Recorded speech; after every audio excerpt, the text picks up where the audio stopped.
Bienvenidos, mis amigos.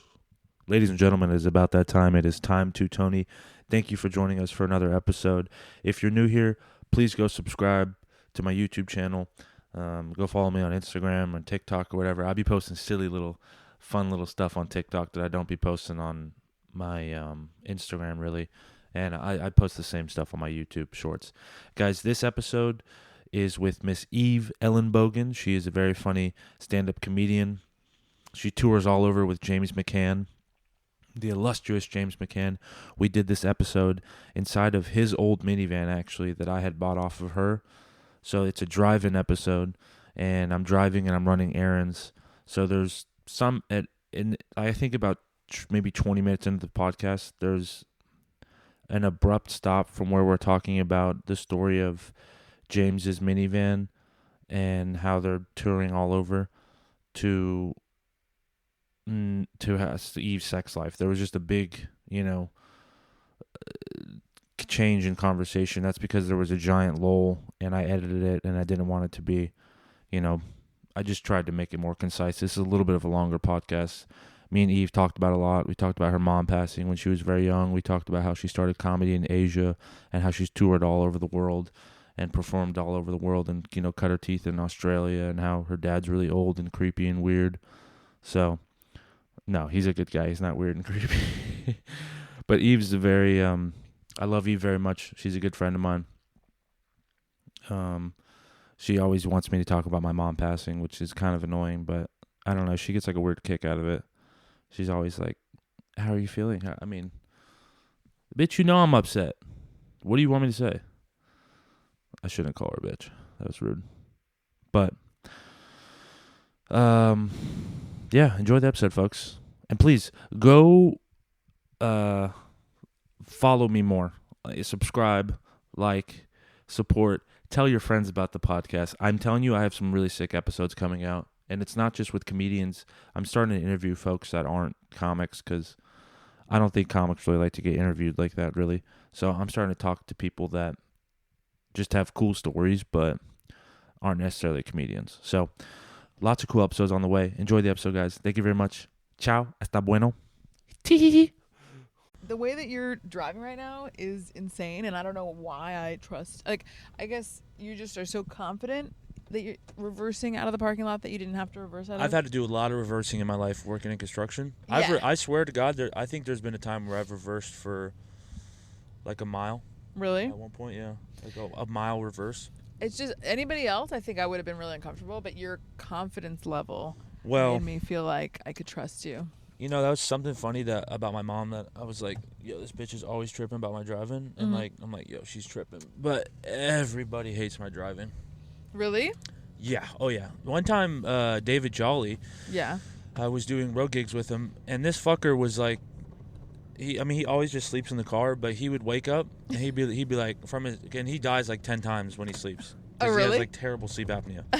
He shakes the windows on the wall on the car were like vibrating, and he would wake up and he'd be like, Tony, you doing like 17 shit at one time, and then be like, and pass back out. And I'm like, fuck you. It's like 3 a.m. and we're driving from Dallas. Well, what are you doing in that? Like, what are you doing?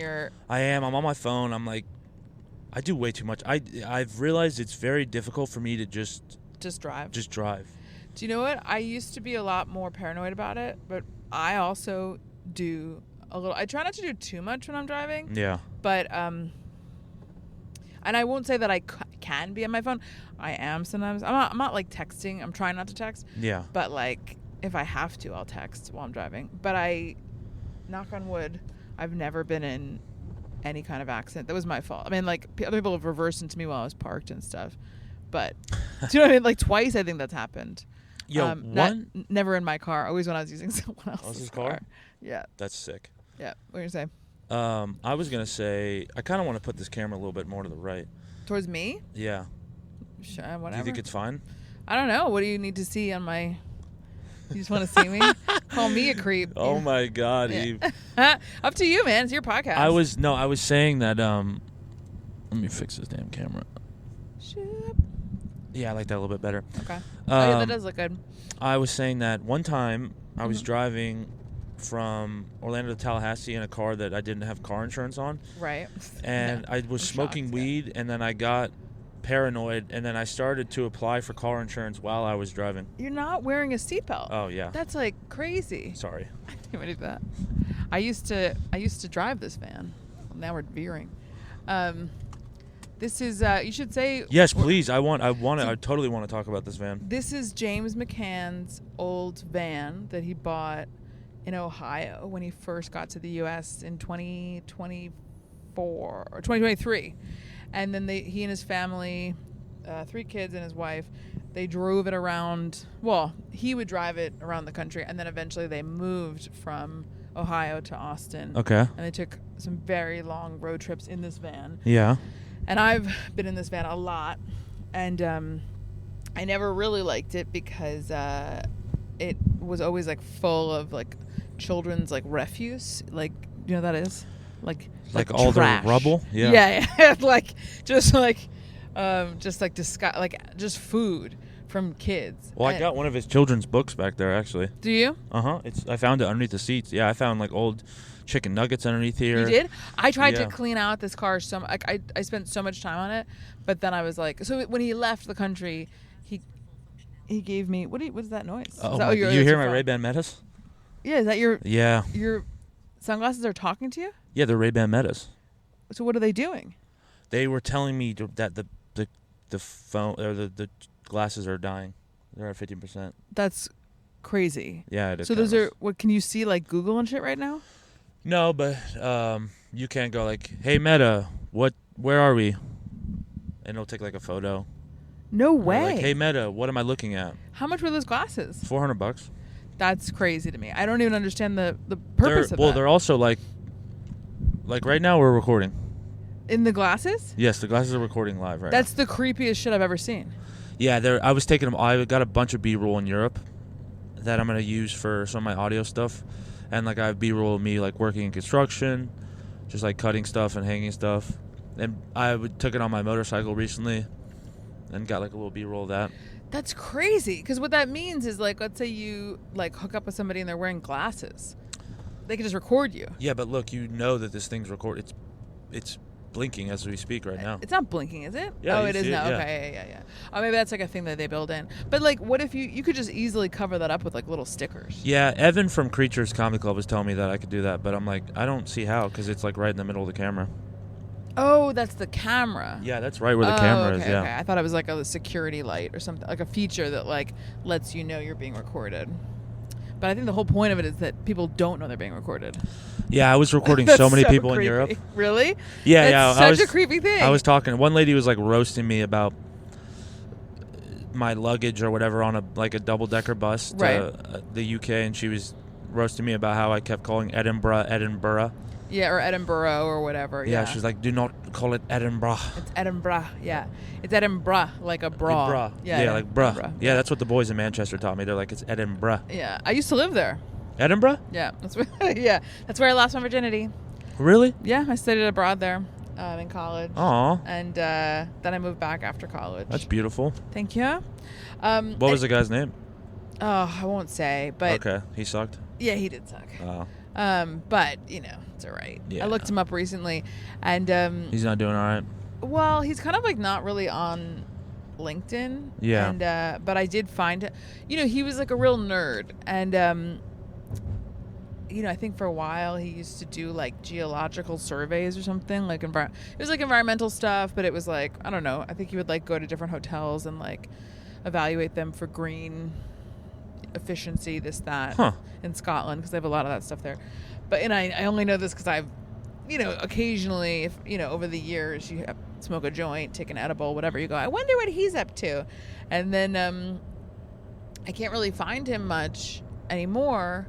He goes by a slightly different name, which is just as fucking nerdy as his actual name. But I found him on Amazon. He wrote a short book, like a novella, and I was like, wow, good for him. And I was happy for him. I'm like, wow, he stopped being such a fucking nerd and he wrote something. He wrote like a soap opera? No, novella is like a short book. Oh, okay. Telenovela is what you're thinking. Okay, telenovela. It's like a short TV show, yeah. And And I previewed it. I read like the first and it was so unbelievably bad. It was really bad? It was so bad that I was like, oh. Like, what and a it was loser. And it was like, it's hard to be reviewed badly when you don't even have, when no one's even read your book. But a couple people had like wasted $5 and been like, this was absolute garbage. Oh, that's awesome. And I was like, that's awesome. I was like, that's what, I don't know why I have that anger towards him. I'm like, that's what you get. But no, I don't know. He wasn't a bad. No, he was kind of a shitty, kind of controlling boyfriend a little bit. Really? Yeah. Yeah. He was just like, not a bad person, but like a yucky person. You know what I mean? When people do things to be like manipulative a little bit. I guess I don't know how to dissect people, so like I feel like you're really in tune with stuff like that. Yeah. Like I have no boundaries, so Yeah, I that's true. don't understand like anything when it comes to that. That's so funny. Yeah, the other day when we were talking about comedy and I told you my very specific opinions. And Yeah. you were like, I don't even really know what's funny. I just think everyone's funny. And I was like, wow, that's so not how I didn't live. exactly say it like that, Yeah, but what did you say? I'm just a person that doesn't have. I'm not very critical of stuff. I don't. I go somewhere to eat and I go, this is good. Right. I go to Taco Bell. I love Taco Bell. But remember that time we went for brunch and you thought it was really good? Of course, yeah. Yeah. I mean, obviously I have like taste buds. I'm like, yo, this is fire. So but it's like you have an opinion. You're just kind of content with everything, and then some things are better. yes, right? of course. Right. But I try to find the beauty in everything.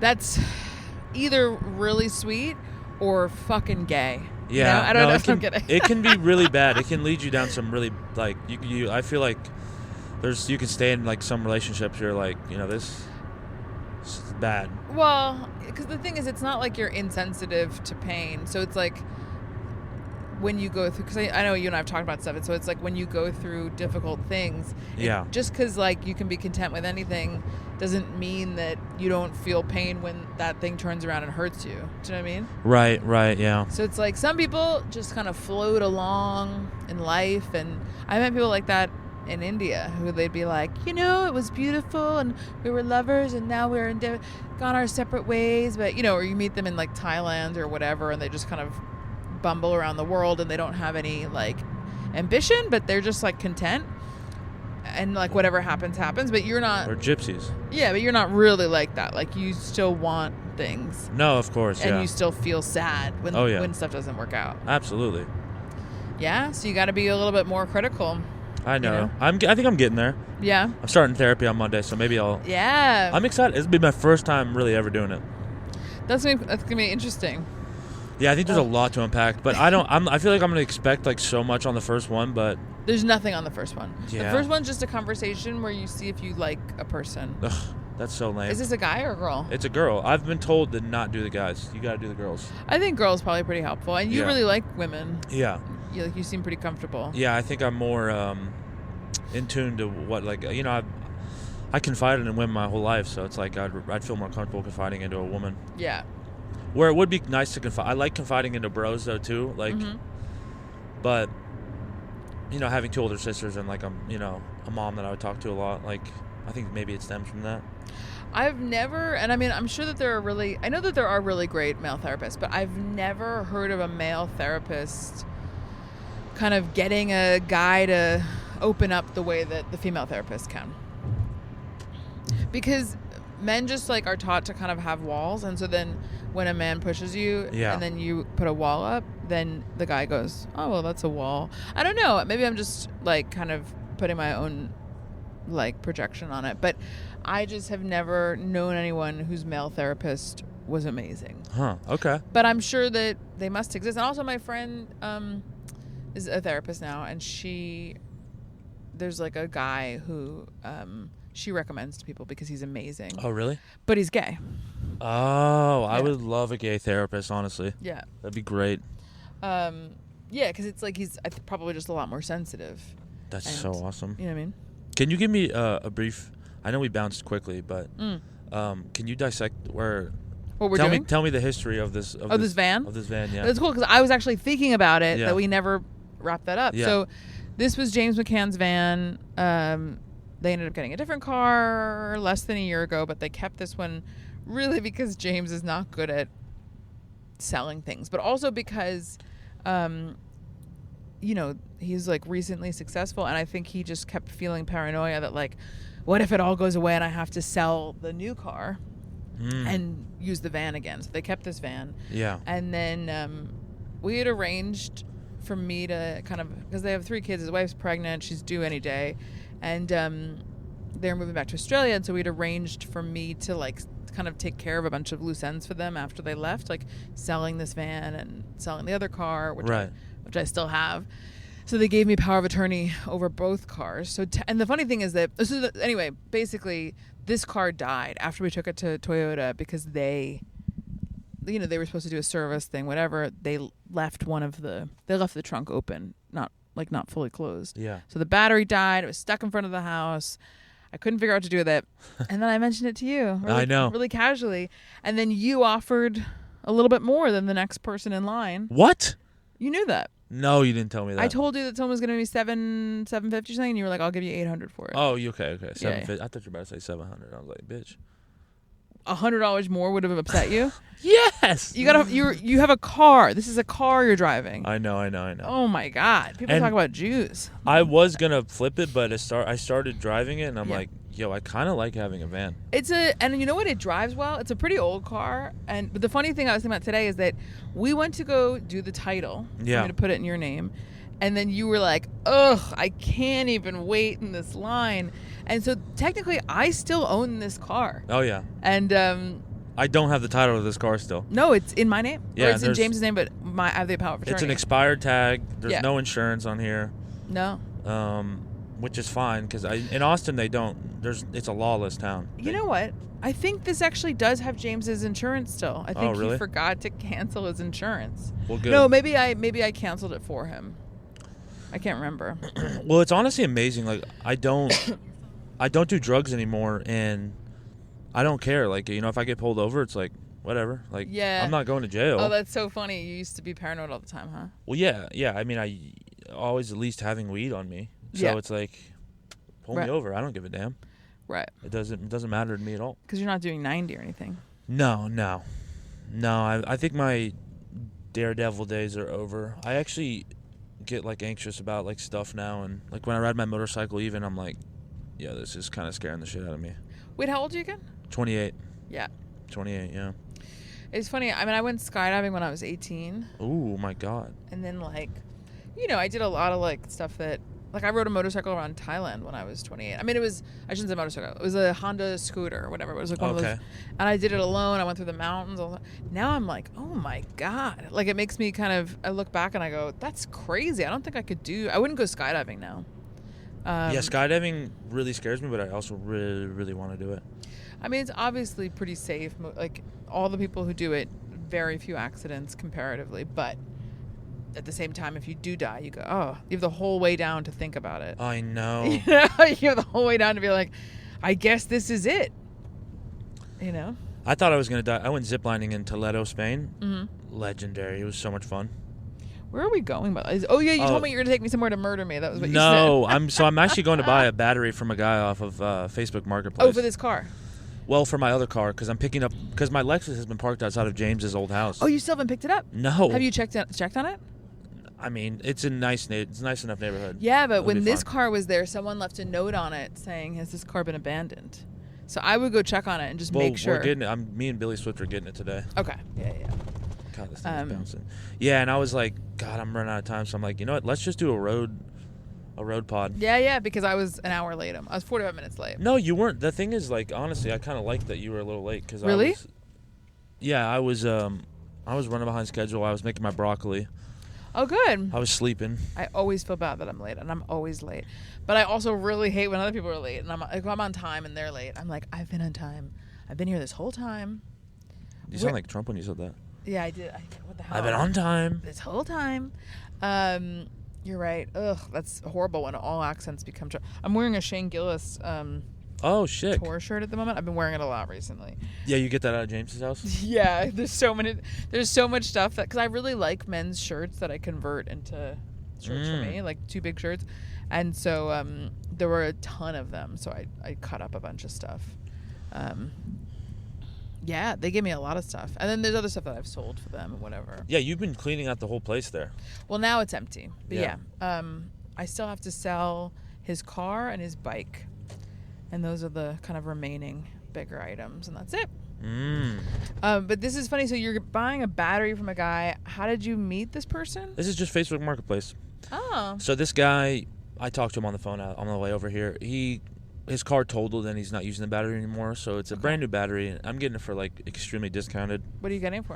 150. What is a new one? About 3 something. Okay. Isn't that crazy to think I bought this van for 800 and a new battery is like $320? Yeah. Well, this van was probably worth a lot more money before it just died. You know what I mean? The fact that you were willing to jumpstart it and put your battery in is, you know, what? Like, if it had been working, it would have sold for more. That's fire. I'm pulling up. Yeah, it definitely would have sold for more. Yeah. Oh, a couch. The grossest couch. Yeah, I know. of all I can time. throw so much stuff in there. In where? In the van? In the van, yeah. Is this him? I think so. 5, 6, The 5, destination is on your right. 5, 7. Arrived. That's it? Yeah. So what do you want to do? Are we going 5701. to keep recording or are we going to pause it? I mean, we can keep it rolling. We Let get me now? give this. No, we can stay right here. We can. Okay. We can tell this guy. What a weird thing to come out to. Aren't you going to test the battery? You don't have like any... I have no way to test it. I just believe him though. Okay. I trust him. You can tell by looking at a battery if it's like corrosion gonna work or something? not. Yeah. That is a very Tony Wellens thing, is to trust people, but I think it probably serves you well in general. I mean, I'm skeptical of people. Are you? Oh yeah. Yeah, I'm skeptical of people. Remember when I first met you, I told you how I may ask somebody. I was like, I texted someone, I think, to ask if you were okay. You Really? drove me home. I think so. Or I asked somebody. You drove me home when I was new in Austin Okay. because someone else had offered me a ride. But Yeah. he was so, and we're friendly now, but he was so insufferable to talk to Yeah. that I was like, I don't even want. And he also smelled like onions that night. He stank of onions. Oh my Raw God. onion, not What the cooked. hell? I know. I'll tell you who it was after. And No, I know who. I remember you telling me. I know who it Oh, is. yeah? Yeah. so you were like, yeah, I'll drive you. And you seemed really cool, but you were also like, what's up? Like, you're like one of those people who I like really could not get a read on at all. Really? Yeah, and I was like, I don't think he doesn't seem rapey or anything. But like, God, I hope not. Jesus Christ. but you never know. Yeah, you know? do never know. So I forget who I asked. But you were cool. No, I could never do anything like that. I'm far too anxious. I think too much about stuff. Well, then you were not anxious because you're doing lots of drugs. No, I was extremely anxious there, but I think I was maybe pushing some of it down. But then the weed really turned its back on me, and then I Yeah. started to get the panic attacks like crazy. I remember, I can't remember if it was that night or a different night, because you drove me home a few times, but you told me about, it's not this house with the guys working on the car up front. No. You told me about your dad having CP. Yep, cerebral palsy. Yeah. Yeah. And that, I hope it's okay to say this, but that your mom, it's like she just never thought that he would leave her. Yeah. And then he did. Yeah. And I just thought it was like the funniest idea of him just like limping away. Yeah, I know. And you still haven't done a joke about it. I've brought it on stage before. Have you? Absolutely, I brought it on stage. Yeah, I need to start talking more about my personal life on stage, and I'm getting tired really much of like my old like stupid like the sex stuff. Like it's like I don't. We all go through I'm that. like, bro, this is so like generic. I always felt like my sex stuff was like revolutionary, and now that I am doing less of it, I'm like, oh my god. Yeah, nothing. Not revolutionary, but just like I was like, this is good. And then I'm like, what? You know. I have a new joke about babies that I really like a lot. I hope it's not like an Epstein joke. No. I'm just all pedophiled out. I gotta make it a little bit cooler in here. Yeah. Oh, I forgot that I have Do you, sister? control over this side. Oh, that's the rear. That's why. Okay, no, that one. Okay. Is he coming? I'll text him right now. You didn't text him yet? No, I was waiting for you to finish your story. Oh, which one? About you drive me home? Yes. Yeah, I just now that I know you, the idea that of being I wasn't afraid of you, but just you're quite not a rapist. Absolutely not. No. Yeah. You're very not rapey. Yo, I don't believe you. I think this shit is low as hell. What is mine or yours? Nah, I think it's fine actually. Wouldn't that suck if the whole thing? See, look at mine. Mine looks like it's almost peaking. Okay. I guess I'm used to mine hitting I go 75%. I was told by Christoph to go 75%. Maybe he knows better than I do. You can always just turn it up a little. I'm glad I looked down too. That thing is Dying. dying, yeah. Time to Toady once again on the freaking road. I've actually recorded a bunch of podcasts in this car with James. Really? Yeah. Where are they? Online. Oh, on his thing? Oh, okay. Yeah. He likes to do like on the road stuff, huh? On the fly? Well, because he can't really do it at home because his kids are around. Oh, true. Oh, you can sometimes, but... Okay, can we finish the story real quick of this van? I thought we did. Oh, that he got it. But what about the Ohio stuff? That was it. He was really poor. Yeah. He got this van for $5,000. And in the beginning, he couldn't even afford a car. I think he used to take and it's in the podcast that I recorded with him that I'm going to put out on YouTube. I was editing it today. Yeah, but like he couldn't afford a car. He couldn't afford anything. So he was like getting around the country on Greyhound buses, which is how he wrote a bit about taking the bus. And it was like in one of his specials. And he got this van, which is like old, and I mean it works. He was so in love with it. He was so happy. I remember because we had known each other in Australia. Yeah. So I remember meeting up with them when they first got to Austin, and they were staying in someone's house or someone had like loaned them their place in North Austin because through like a church, because they're Catholic. Some Catholic listener had hooked them up with a Catholic, whatever. So he was staying there. I remember seeing him pull up in this. I don't remember because I wasn't there when they got there, but I just remember a vision of him pulling up in this van. Yeah. Leaning out of the van, so happy. He was so happy he got it. Oh, I love this van. Yeah, They drove it around I mean, it's a pretty crazy story moving to another country with your family when you don't even have. They didn't have money for food sometimes. They went to a food bank. Oh my gosh. But they were so poor. I mean, they couldn't. And now he's selling out shows. Oh my God. His tour's almost sold out, and it's 3 months away. The thing about Eve. Eve really is like always trying to get dick down. But I'm also not. That's the thing is it's like it's just a joke of yours? Well, no, I am. I want that, but I don't want it at random. Right. So I'm really caught in this like uncomfortable kind of a rock and a hard place. Oh my God. But like of like wanting to have sex but then not wanting to have sex with someone I'm not actually dating. Yeah. And then I'm not dating anybody. So I just feel unfulfilled like all the time. Because I just know now that it doesn't actually do things for me. It really doesn't do much. It's nice to have a connection with a person, but yeah, but then also it's like if you don't if you have a connection with them, it's like really probably would date them. Yeah. And if you're sleeping with them and I don't know, then it's just like, are they just someone that you know from comedy, and then it's awkward after, and then you gotta see them around? Yeah, the comedy one is like, bro, forget that. I've done it in the past. I haven't done it in Austin. And then if you just want to date with someone and sleep with them, it's like, it's just, it's not gonna be anything probably. So you're just there for the act. Yeah, it's kind of awesome for the guy, and for the girl, you're like, fuck. It's awesome for the guy, kind of. But after you do it, like I was doing it so much where I'm like, yo, this is like so pointless, and like. Yeah, that's what I'm saying. Because it's like, I could come. Yeah.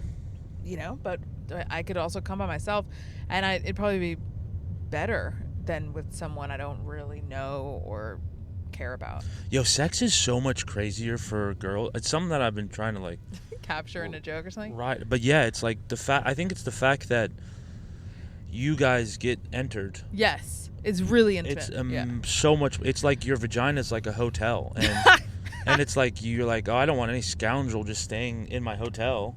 It's like, true. You have to be like the receptionist at the front who's like guarding it, and yeah.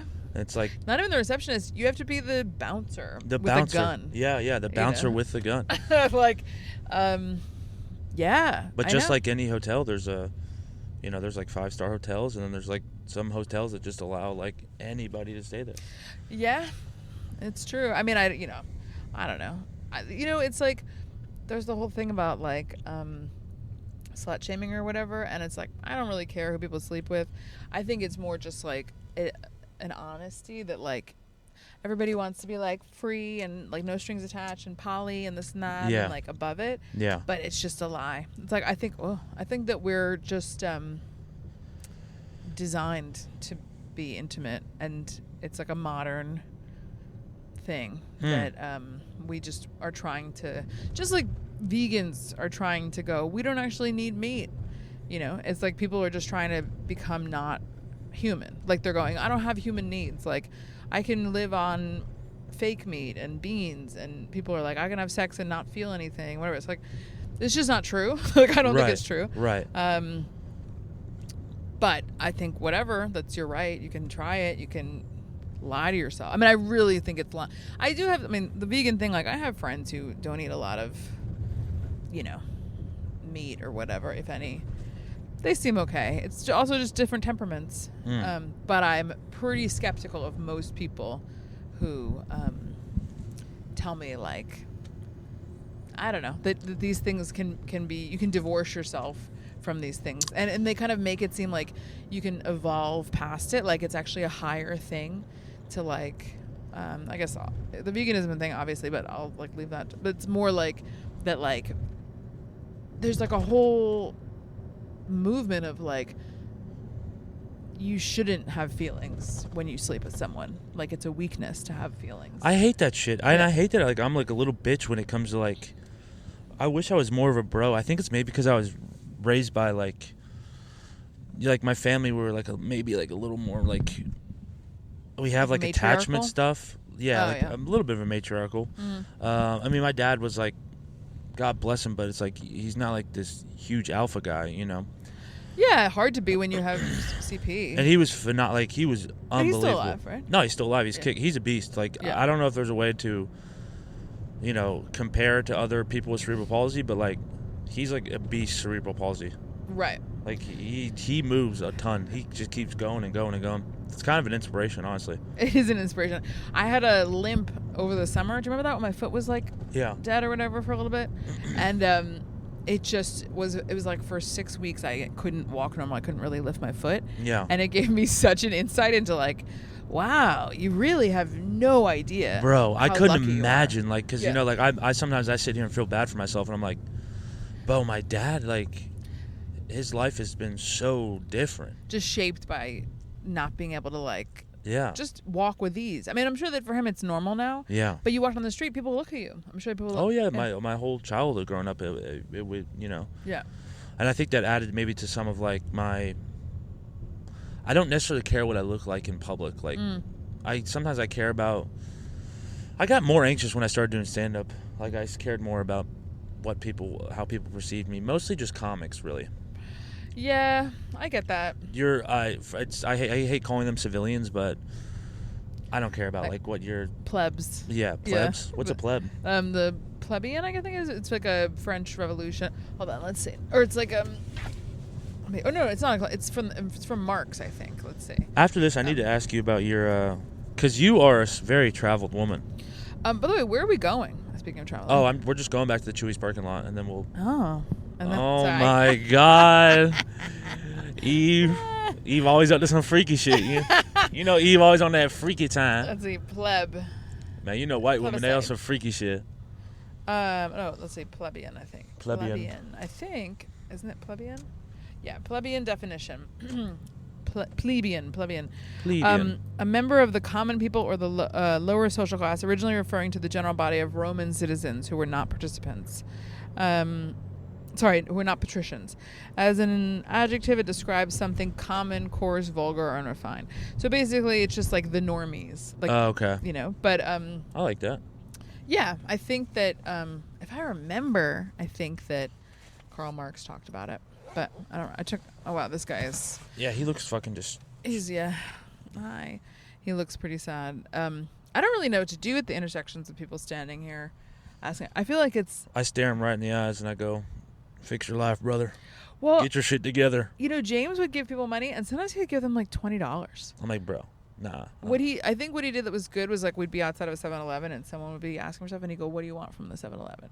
And he'd buy someone food. I like giving them water when I have water. I like giving them food when I have food. It's hard because it's like I was thinking about this today that talking about the French Revolution, but like during those times when it was like so unequal, the masses, like most people, the plebs, whatever, were really like grim and poor. And when you're like reduced to poverty, you're not going to be like like high culture. Do you know what I mean? And so it's like now it's like so many people in this country. There's just so many homeless people, and there's also people who have so much money, and it's like for sure related, but people pretend like it's not related. They're like, no, these people are lazy. These people work hard. Like it's like, oh yeah, that's what it is. I don't know. I don't buy into that. I think it's. I mean, I think it's so easy to make it in America. And now, granted, I come from an extremely like. I had the golden, paved for me. Like, I had the golden brick road, really. Did you? I come from a very affluent area, yeah. And I had I was not spoiled, but, like, I had everything set up for me. A lot of stuff. I had immense amount of opportunities, and it was much easier for me than some people in this world. And I don't know why am I drawing a blank on the word, but, like, privileged. I was privileged. Yeah. And... yeah, I mean, it is, I have a safety net. It's like I have... Wait, but so then why would you say that it's so easy to make it in America? How do you know that? Well, because you can still... I mean, it's harder if you have children, right? But if you're single, like, you can go get a job somewhere and have a home. That's not true, really. I mean, look, I have a day job. But the thing is, I work in construction, like... they hire, if you have a halfway decent work ethic, right? I really think you can make it in this world. Yeah, I think it's hard. I think in the U.S. what's really difficult is you need to have people who have no ambition other than just to get by, who are able to still get by. Like, you need to have people who work at, like, my dad, when he was a kid in New York, he talks about, like, there was a guy who worked at the corner store, and that's all he would do is sit at the corner store. And that would be enough. He could live alone. Maybe it wouldn't be a nice place. Maybe he'd live in a rooming house, which my grandparents owned a rooming house, which is where it's like an apartment. It's not like a hostel?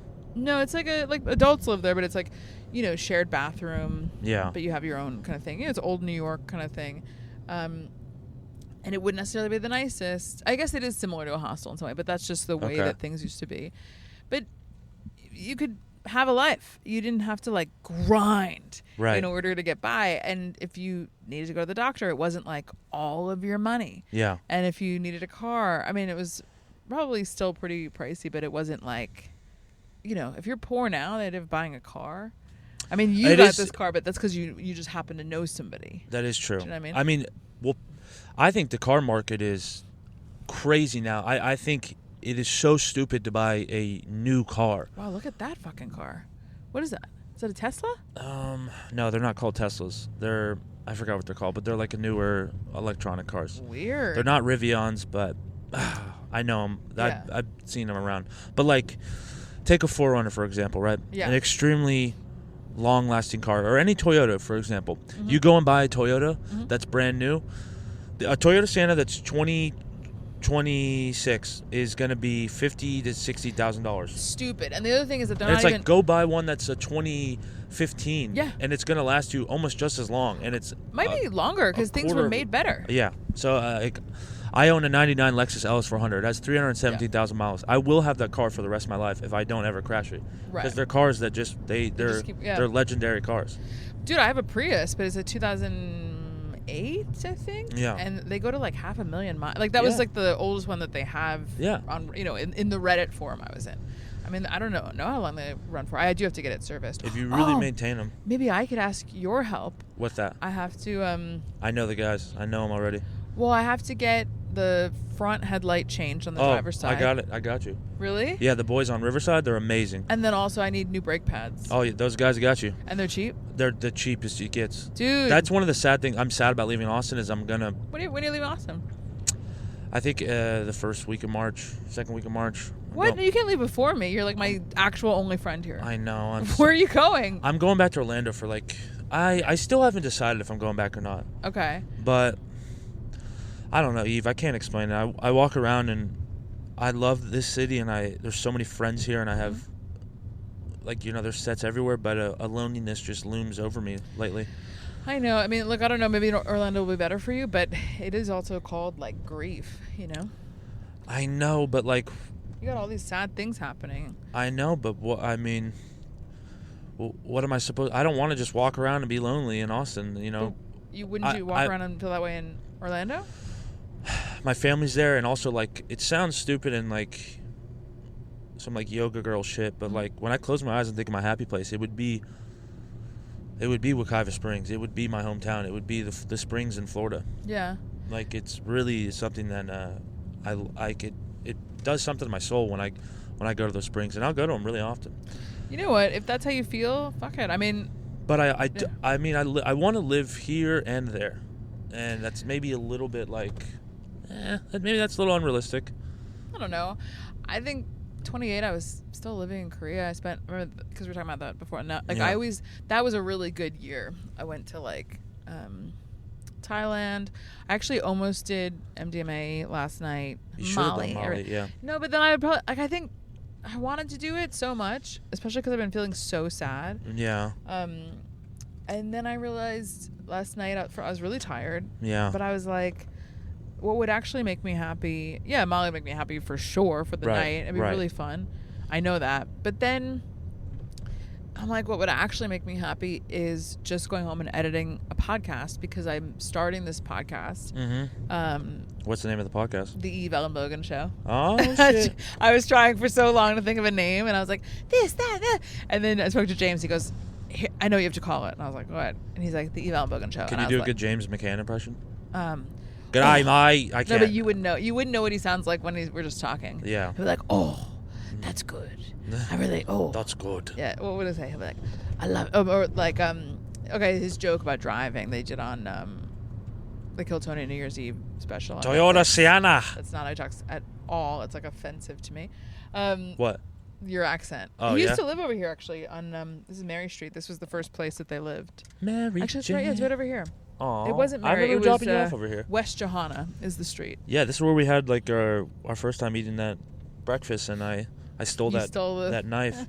That really tickled you that I stole that knife. It was that it was so secret. But do you want to do the impression or no? Yes. Yeah. So Please do the impression. Driving. I moved to America. What does he go? He goes, I love driving in this country. You may not know this, but in other countries, the speed limit is used to limit the speed. In America, it just lets you know what the pussies will be doing today. And it is so true.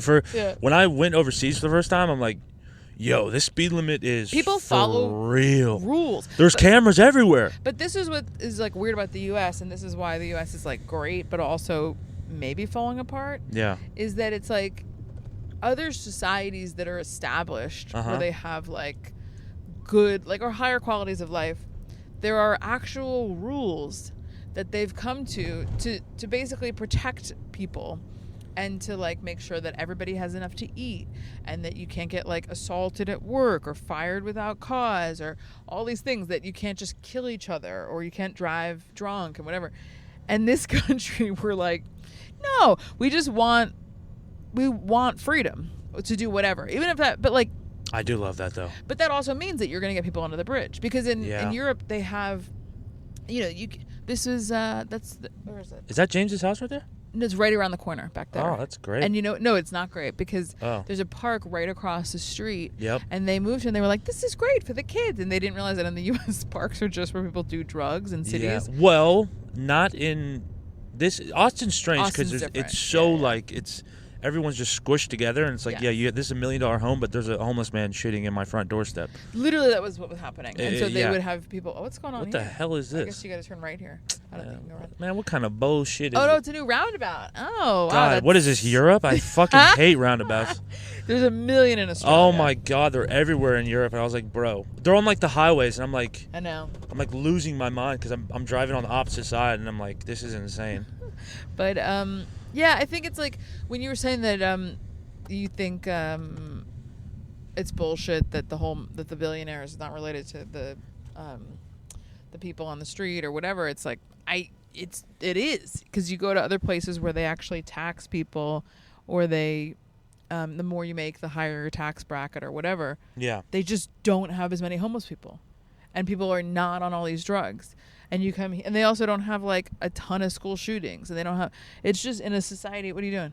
I'm looking up where we were parking. Oh, right, okay. Sorry, that's okay. I'm locked in still. I'm like, what's going on? What's going on? Well, yeah. Fucking dog brain over here. Me or you? Both of us. Yeah. We definitely have both of us up. Are you ADD? Yeah. Okay. I got ADHD. Yeah. Yeah, I have bad ADHD.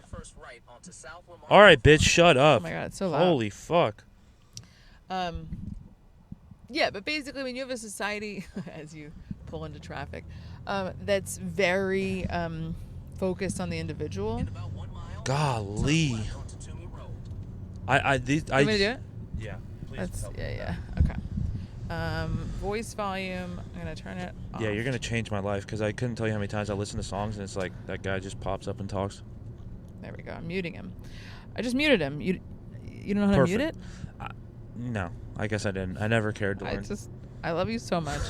Because you're like, it's really easy to make it in this country. I mean, I come from so much privilege. You have to. You're literally like an adult who cannot even mute the thing on his phone. My shit is so I can't explain my strengths, but like I do have strengths. I know how to change the brakes on a car. You know, like I know how to. I mean, you bought this. You took the battery out. You put it in. Well, that's like easy. Like that's easy shit. It's not easy for me. Yeah, but it is strange. Like there's certain things that I really lack bad at, but I'm really good at.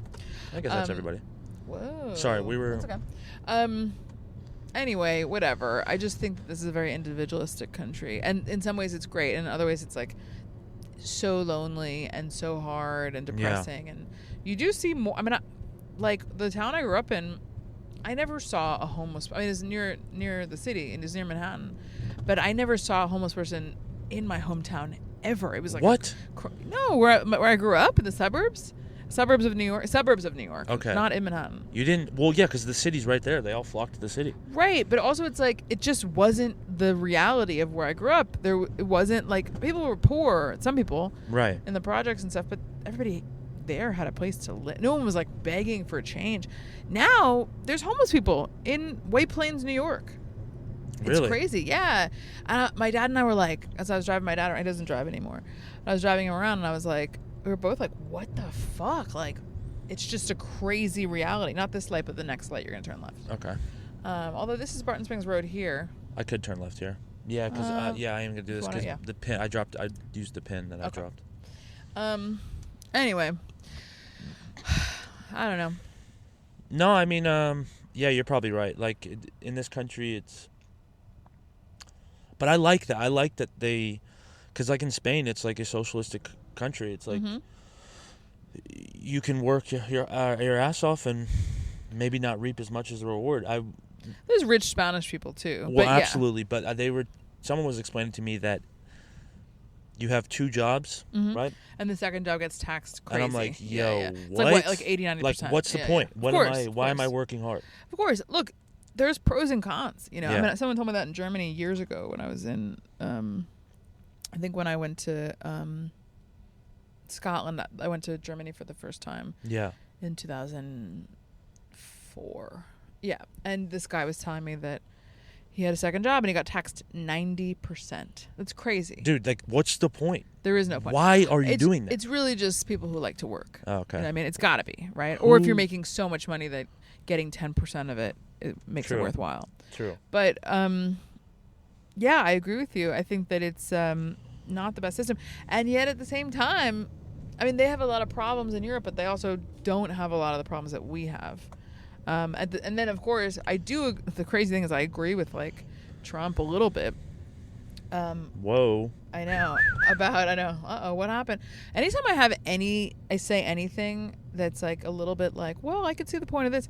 There are people I know who go, well, somebody's been living in Austin for a while. And I'm like, golly, listen, bro. You have to be able to just be like, well, you know, that makes sense without it being like, oh, traitor. But what he said, or what they say, him and Vance and whatever, is basically that Europe hasn't been pulling their weight in terms of like military and security in the world for however long. And I would say that that's probably true. I don't really know a ton about it, but the American military holds it down for the whole world. Maybe that's partially because the U.S. has been like, we're the only ones allowed to. Right. But also it's like, you know, other countries have been like, all right, well, we'll just reinvest that extra money into our society. While in the U.S., so much of our budget goes to the military. And, you know, it causes problems here. But at the same time, it meant that, like, fewer terrorists could I mean, well, I say that, and then it's like, there's a ton of terrorists. And I'm sure that a lot of them flourished because of us. But I guess the point is just, I think that part of the reason why Europe is able to thrive in certain ways is because the U.S. has looked out for it, which sounds really obnoxious, but it's true. And then, okay, you know where we're going, right? You know where we are now? There's Chewy's. Yes, no? Okay. God, this is like one of the most beautiful parts of Austin. Like, you as far think as so? people-wise, I mean. Oh, okay. There's so many beautiful people just walking 'Cause around. it's so, okay, I thought you meant like scenery. I was like, it's so ugly over here. It's pretty to me. That's the bridge over there. You've been to that? I've been there with you. We walked Yeah, over yeah. there. That's a lot. That's all right. I used to jump off that bridge all the time. Yeah, and then you found out the water's like toxic. Yeah, it is a little toxic. How come I drove around forever, couldn't find a spot? You just pull up, and then it's like, oh, I told Tony's you, here. I'm a privileged man. Yeah. Luck seems to find me. It does. Yeah. Well, Are we done? Is that no, it? no, Okay. we're not done. No, I right. really want to actually do like a proper interview a little bit. Wait, can I just fix your collar? Yeah. Yeah. Okay. God, it's been fucked up Yeah, the if whole you're gonna time. do an interview, you gotta be Gotta look professional. more professional. Yeah. Okay. Interview me. Okay, so Yes, I was a gifted child. Okay. Eve Ellenbogen. Where was the start of your life? White Plains, New York. White Plains, New York? The very start. Yeah. I was born in the Bronx. No way. Yeah, at Einstein Hospital with Ex Bronx. Yeah. I went to school with so many Puerto Ricans in Florida that were like, "Yeah, I'm from Bronx. Yeah, I'm from yeah. Brooklyn." I can't really claim to be from the Bronx, but that's where I came into the world. Yeah. The first place. Born and raised like in Wayne's Play. Or White Plains. Wade- White Plains. White Plains. Yeah, white people only. Shit, why I gotta be white? White Plains. Yeah. Okay. It's very diverse. Just It is it? kidding. Yeah. It is. Yeah, I didn't realize when I was a kid though that like it was super segregated. Not like the South segregated, but just like I grew up being like, yeah, black people live in apartments that are kind of run down. Like Yeah. I just didn't know that like, oh, the projects like that's I didn't, you know, you just you think what you see is just the way it is. Right. So, and you had a good childhood, you know? No, really bad. Well, my mom died. I know. I didn't want to hop right into your mom dying. Well, that's kind of like where, I mean, it happened so early. I mean, she had MS first. Yeah. Do you know what that is? Multiple sclerosis. Yeah, look at you. Yeah. So it's like you get lesions on your brain that affect your ability to like walk and talk and stuff. Sometimes not talk so much, but so when I was 1, apparently, I was with her and she ended up having to go to the hospital because she couldn't feel her legs. Oh, she died when she was. No, so that's when she Oh. started having health problems. Damn. And then, and I really think that has so much to do with my anxiety because apparently that it affects you so much for life. Really? Yeah. Like just because when you're a baby and the people, your caregivers are so stressed all the time. Yeah. That's how your nervous system develops. And she was already a very anxious person. My dad's like, you cried so much as a baby. And I'm like, he's like, we thought you had colic, which is like a thing, like a diagnosable thing where you Yes. cry too much. And I'm like, maybe I was just in a house that was full of adults who were stressed the fuck out. But she got sick when I was 1. I think she was in and out of the hospital for a while. And then when I was 5, she was in a car accident that they thought was because of her MS. She couldn't take her foot off the gas. Yeah. And it was actually the beginning of her brain tumor. And then she was sick for 2 or 2.5 years. And that's like how I remember her most. It was like she couldn't really speak anymore. And she was like, she couldn't walk or anything. So you didn't really ever get to know your mom, like, without her being sick? No. God, that's terrible. Yeah. It is really bad. Yeah. I mean, it's like, yeah. And what kind of, it's a depressing childhood story.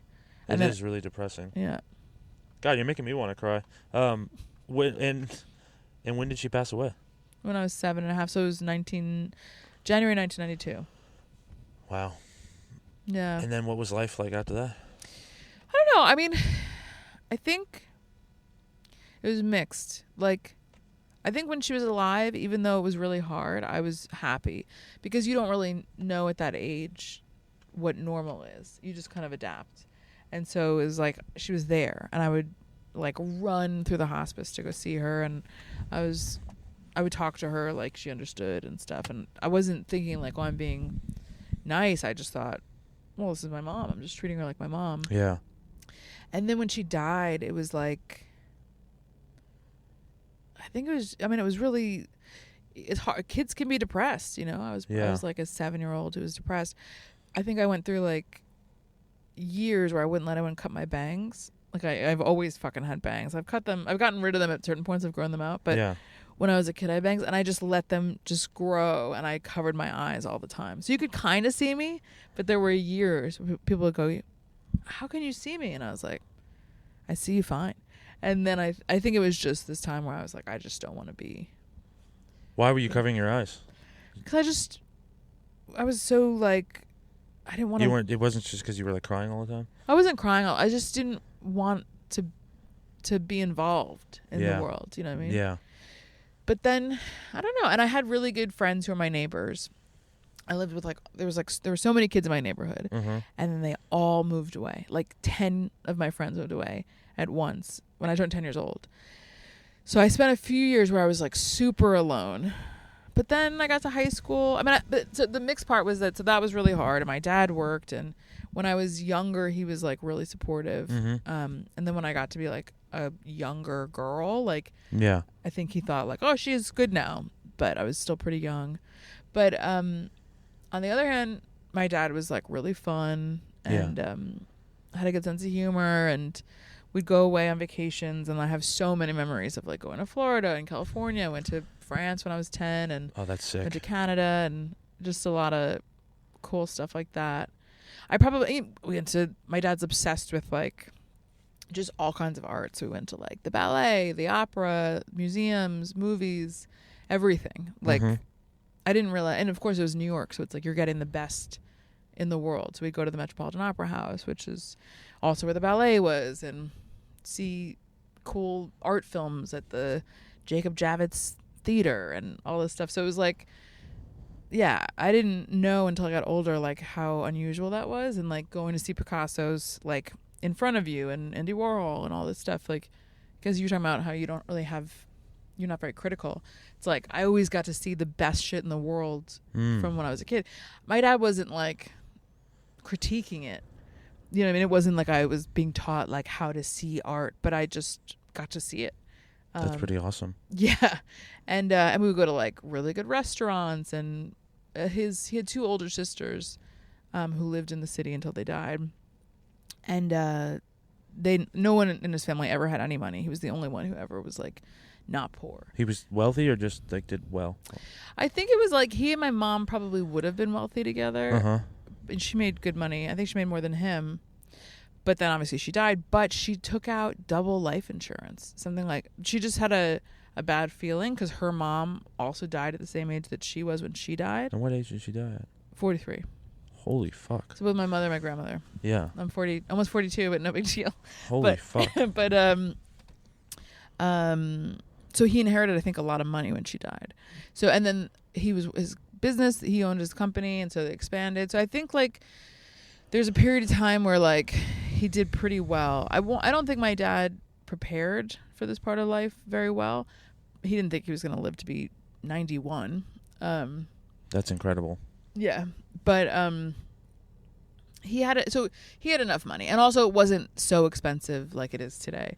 So every February we'd go out to like a famous restaurant in New York, and then a Broadway show, because that's what my aunts loved.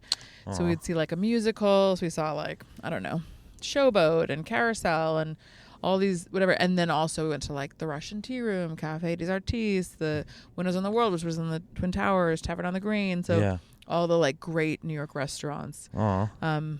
So it was like kind of amazing, and then also really insanely sad. But then I think when I got to high school, I started doing sports, and that really helped a lot. What sports do you play? Played tennis in the fall, and then I played lacrosse in the spring. Oh, okay. Yeah.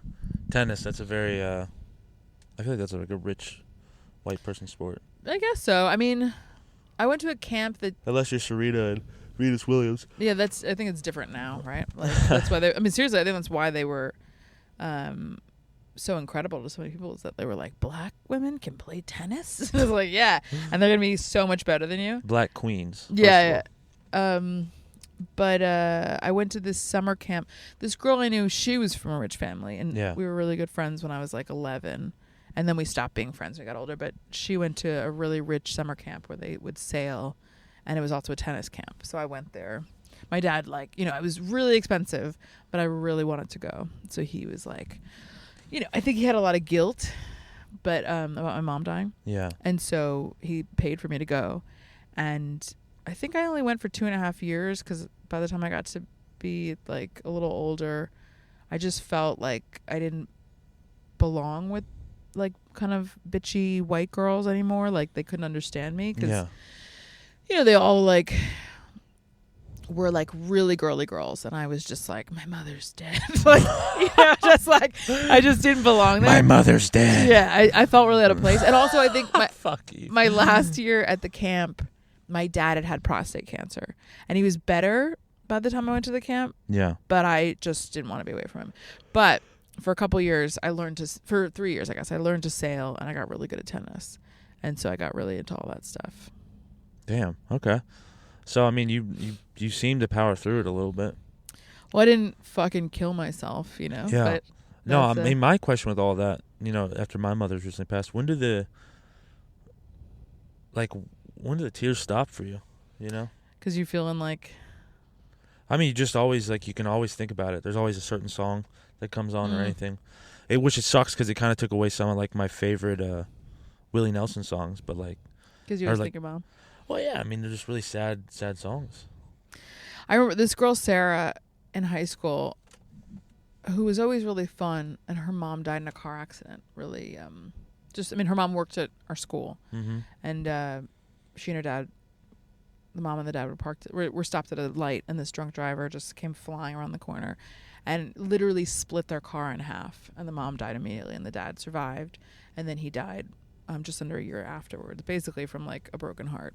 It's really common in couples, especially older couples, that if the man, in the first year after losing his wife, the guy's risk for dying skyrockets. And then if he makes it past 1 year, it returns to normal. It's a really weird thing because it's just the way that men handle grief. It's for men, not women. Okay. But I remember she looked at me one night. We were at a party, and it was probably 6 months after her mom died, so her dad was still alive, and she was older than me. And I didn't know that people saw me this way. I mean, I could have figured it out, but I was 15, 16. I was probably 16 because I drove there. And I remember everyone standing in a circle talking, drinking, and out of nowhere she just goes, when does it get easier? How do I... Oh, shit. And I just felt and of course I felt like nothing I said actually made it any better. I was like, I don't know, you learn to live with it. But the truth is, it's the tears never do stop. I could have cried before when you were asking me those questions. I could see the tears coming in your eyes. Well, early. Yeah, I can. I generally can be in control of. Yeah. Not always, but yeah, I guess at this point, you can kind of decide how deep to go. Yeah. But what can I say? It's you'll always think of her when you hear those songs. It just won't always make you want to cry, but you'll always feel sad that she's gone. And at the same time, it's life goes on, and you feel like your life, you stop feeling the grief at some point, the cloud of grief. And then you're like, wow, my life is so good. And the crazy thing is that you'll start to make choices that will lead you to other places. And a lot of that will come from her dying. You'll make this choice or that choice because she died. Shit, I went to Europe. Yeah. And then you'll go, wow. Or you'll meet somebody or whatever. You'll have a kid. Yeah. And you'll go, if my mom hadn't died, then I wouldn't have this kid, or I wouldn't have this amazing thing that only came from her dying. And it's just weird because you're not glad that they're gone, but you're I love my life right now, or I love this thing in my life. And that came from her not being here.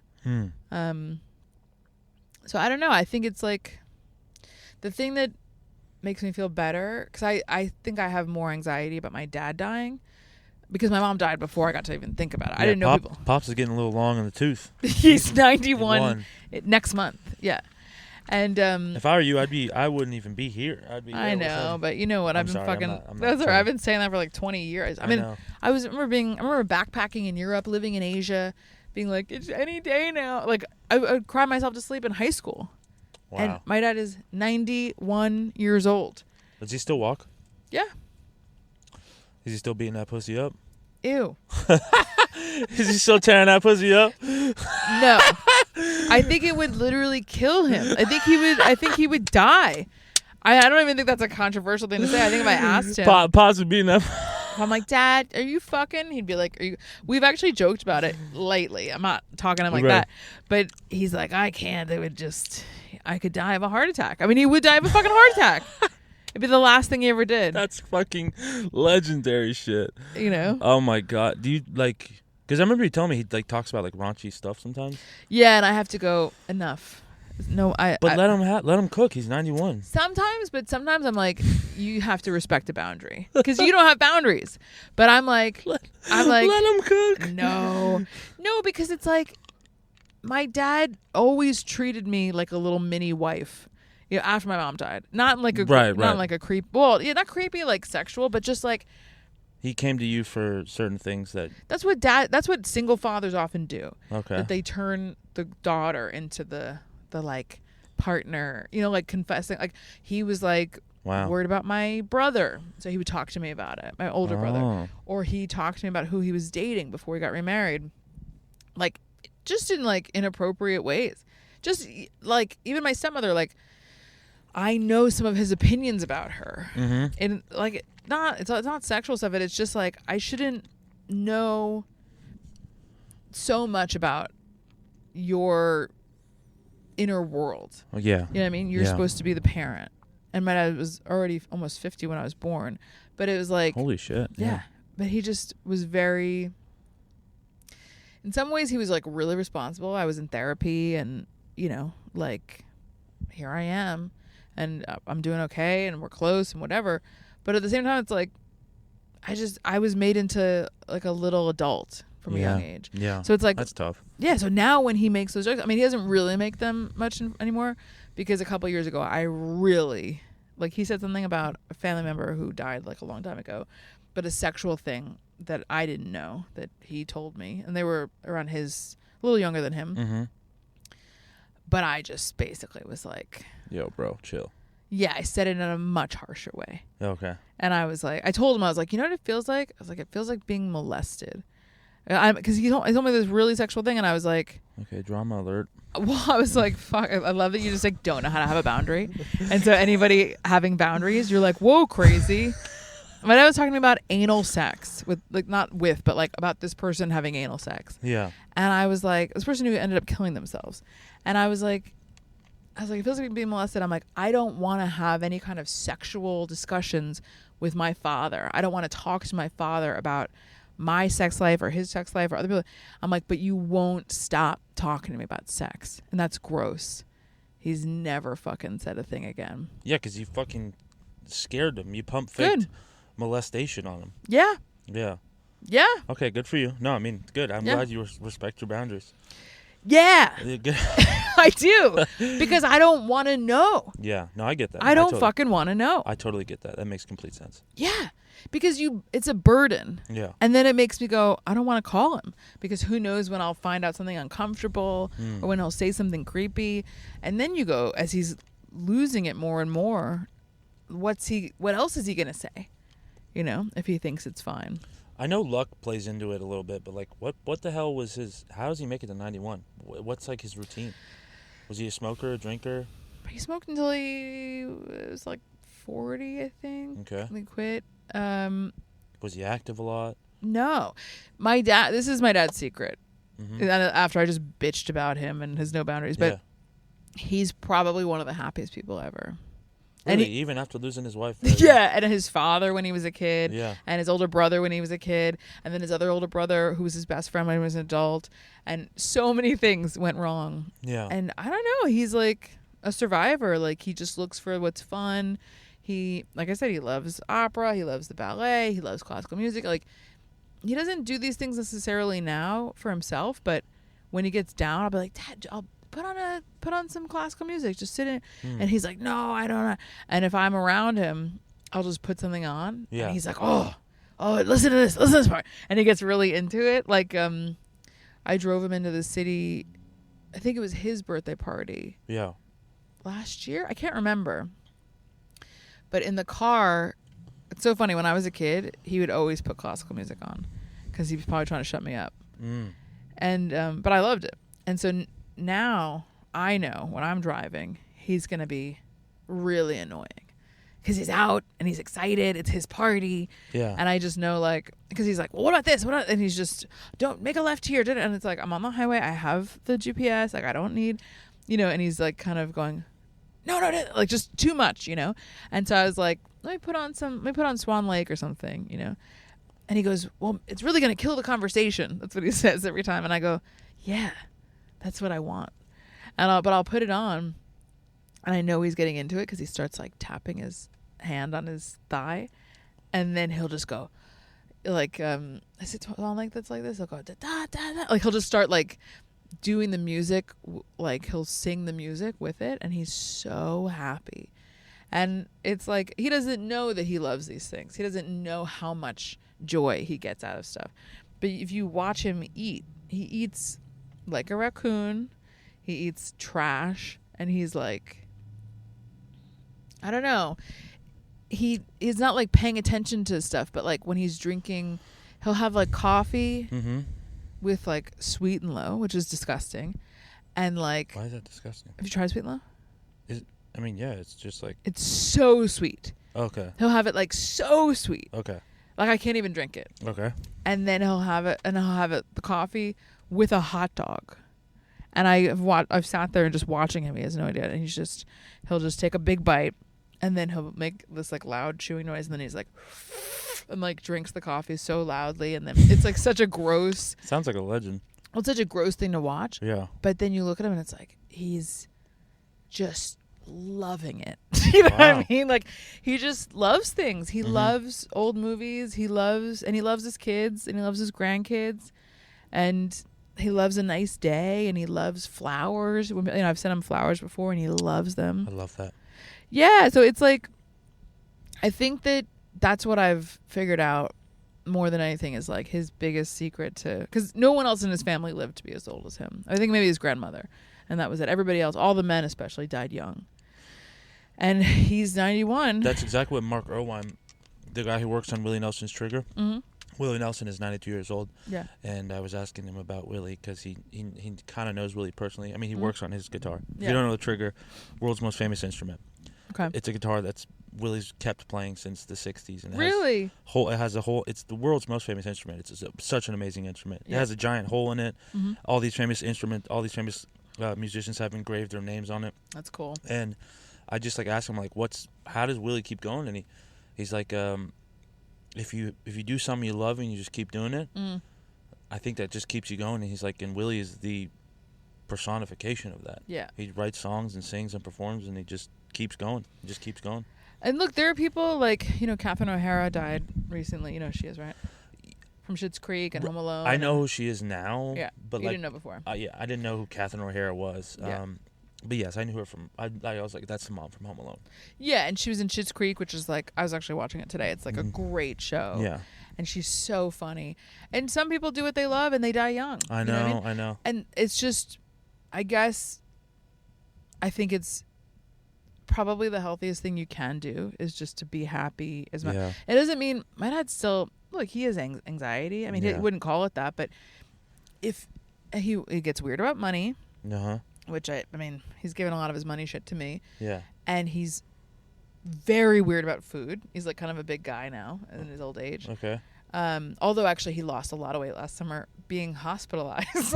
But he was always obsessing, like, I gotta lose weight. And then he went to the hospital and lost like 30 pounds. Oh, Jesus. And I think now he's like, hey, Yeah. But then he still obsesses about it. He's got to talk about his fucking weight. I'm like, Dad, you're alive. It really doesn't matter. Do you know what I'm saying? Like, every day is a fucking miracle. I don't think you have to focus on your weight right now. Yeah. Because it's like, longevity. It's like, I don't think that applies to. I don't think that this is the focus. You know what I'm saying? Mm-hmm. But I think he gets really anxious about me and my brother. Like if he senses that something's going wrong, or if everything's fine and he doesn't know what to. He's got a lot of time on his hands, which he does all the time. Yeah. He'll be like, I'm worried about your brother. He's working too hard and this and that. And I'm like, Dad, you're just worried because you have to worry about something. That's how you are. Yeah. And he'll be like, maybe you're right, But it's like, so yeah, he's not perfect, but my stepmother makes him dinner. He loves her cooking. He's not alone. He loves people. I think it's hard for him that it's just the two of them, that he can't get out on his own. Yeah. Because he is he's social with the person making the coffee, like, and I don't think I know anybody as skillful at just having a conversation with someone. No ego. No, he's got ego, but when he starts a conversation on an airplane, he's not doing it there's no like, oh, this is who I am, or you need to pay attention to me. It's not like that. It's just coming from a really genuine place of like, how you doing? Like, where are you going today? You going on vacation? He just wants to know people. He's earnestly involved. Yeah, he just likes people. Yeah. Just wants to know what they're up to. So it feels like it's nice to be friendly. Why wouldn't you be friendly? Yeah. He's curious about everybody. It's so strange because most people are not like that. I love that. Yeah, you'd love my dad. Oh, that's cool. That's sweet. I think he'd like you, but you probably wouldn't say anything. You probably wouldn't say anything too personal to him. You probably, because there's some people I can so some people just like to hear old people talk. I would know. I'd ask him. That's what I'm saying. I'd ask him about his life. You'd want to know everything about him, is what I'm saying. Yeah. You wouldn't really talk about yourself much. No. But you know what? He would love to tell you about himself. He would love to. That was one of the best things my mom taught me is the number one way to make people like you is to just ask them questions about themselves. And people love talking about themselves. Yeah, not me. I'm totally kidding. I was like, what? I was like, wait a minute. We've been sitting here for like an hour, and I'm like, I'm very shy.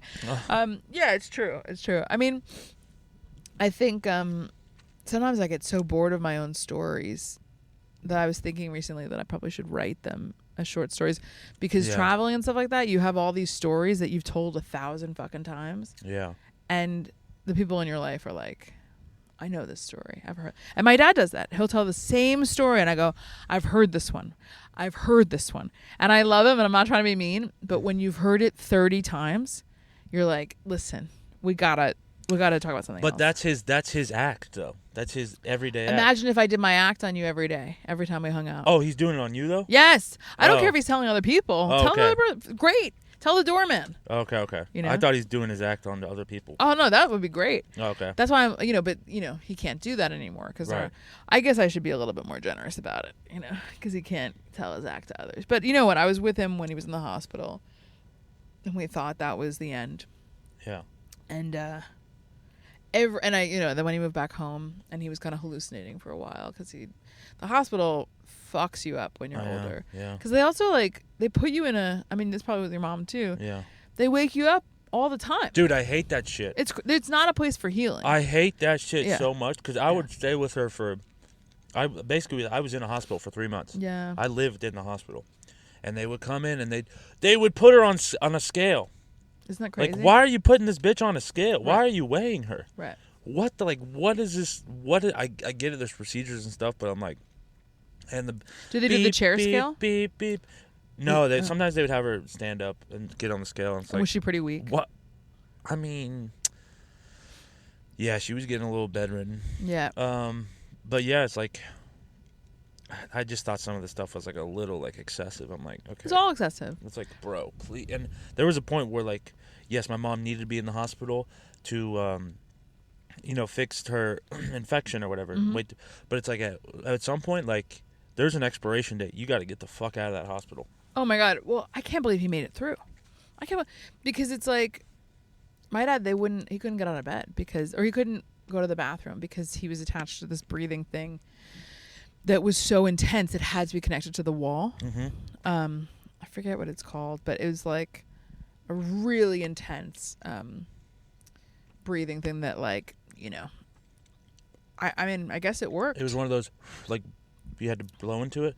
No, it was instead of a respirator, it's one step before a respirator. Yeah. But it pumps, it's a newer thing, I think, but it pumps oxygen really fast through your nostrils. Yeah. And so, because at that time he wasn't, his lungs had an infection, it turned to pneumonia, and he wasn't able to take oxygen into his blood.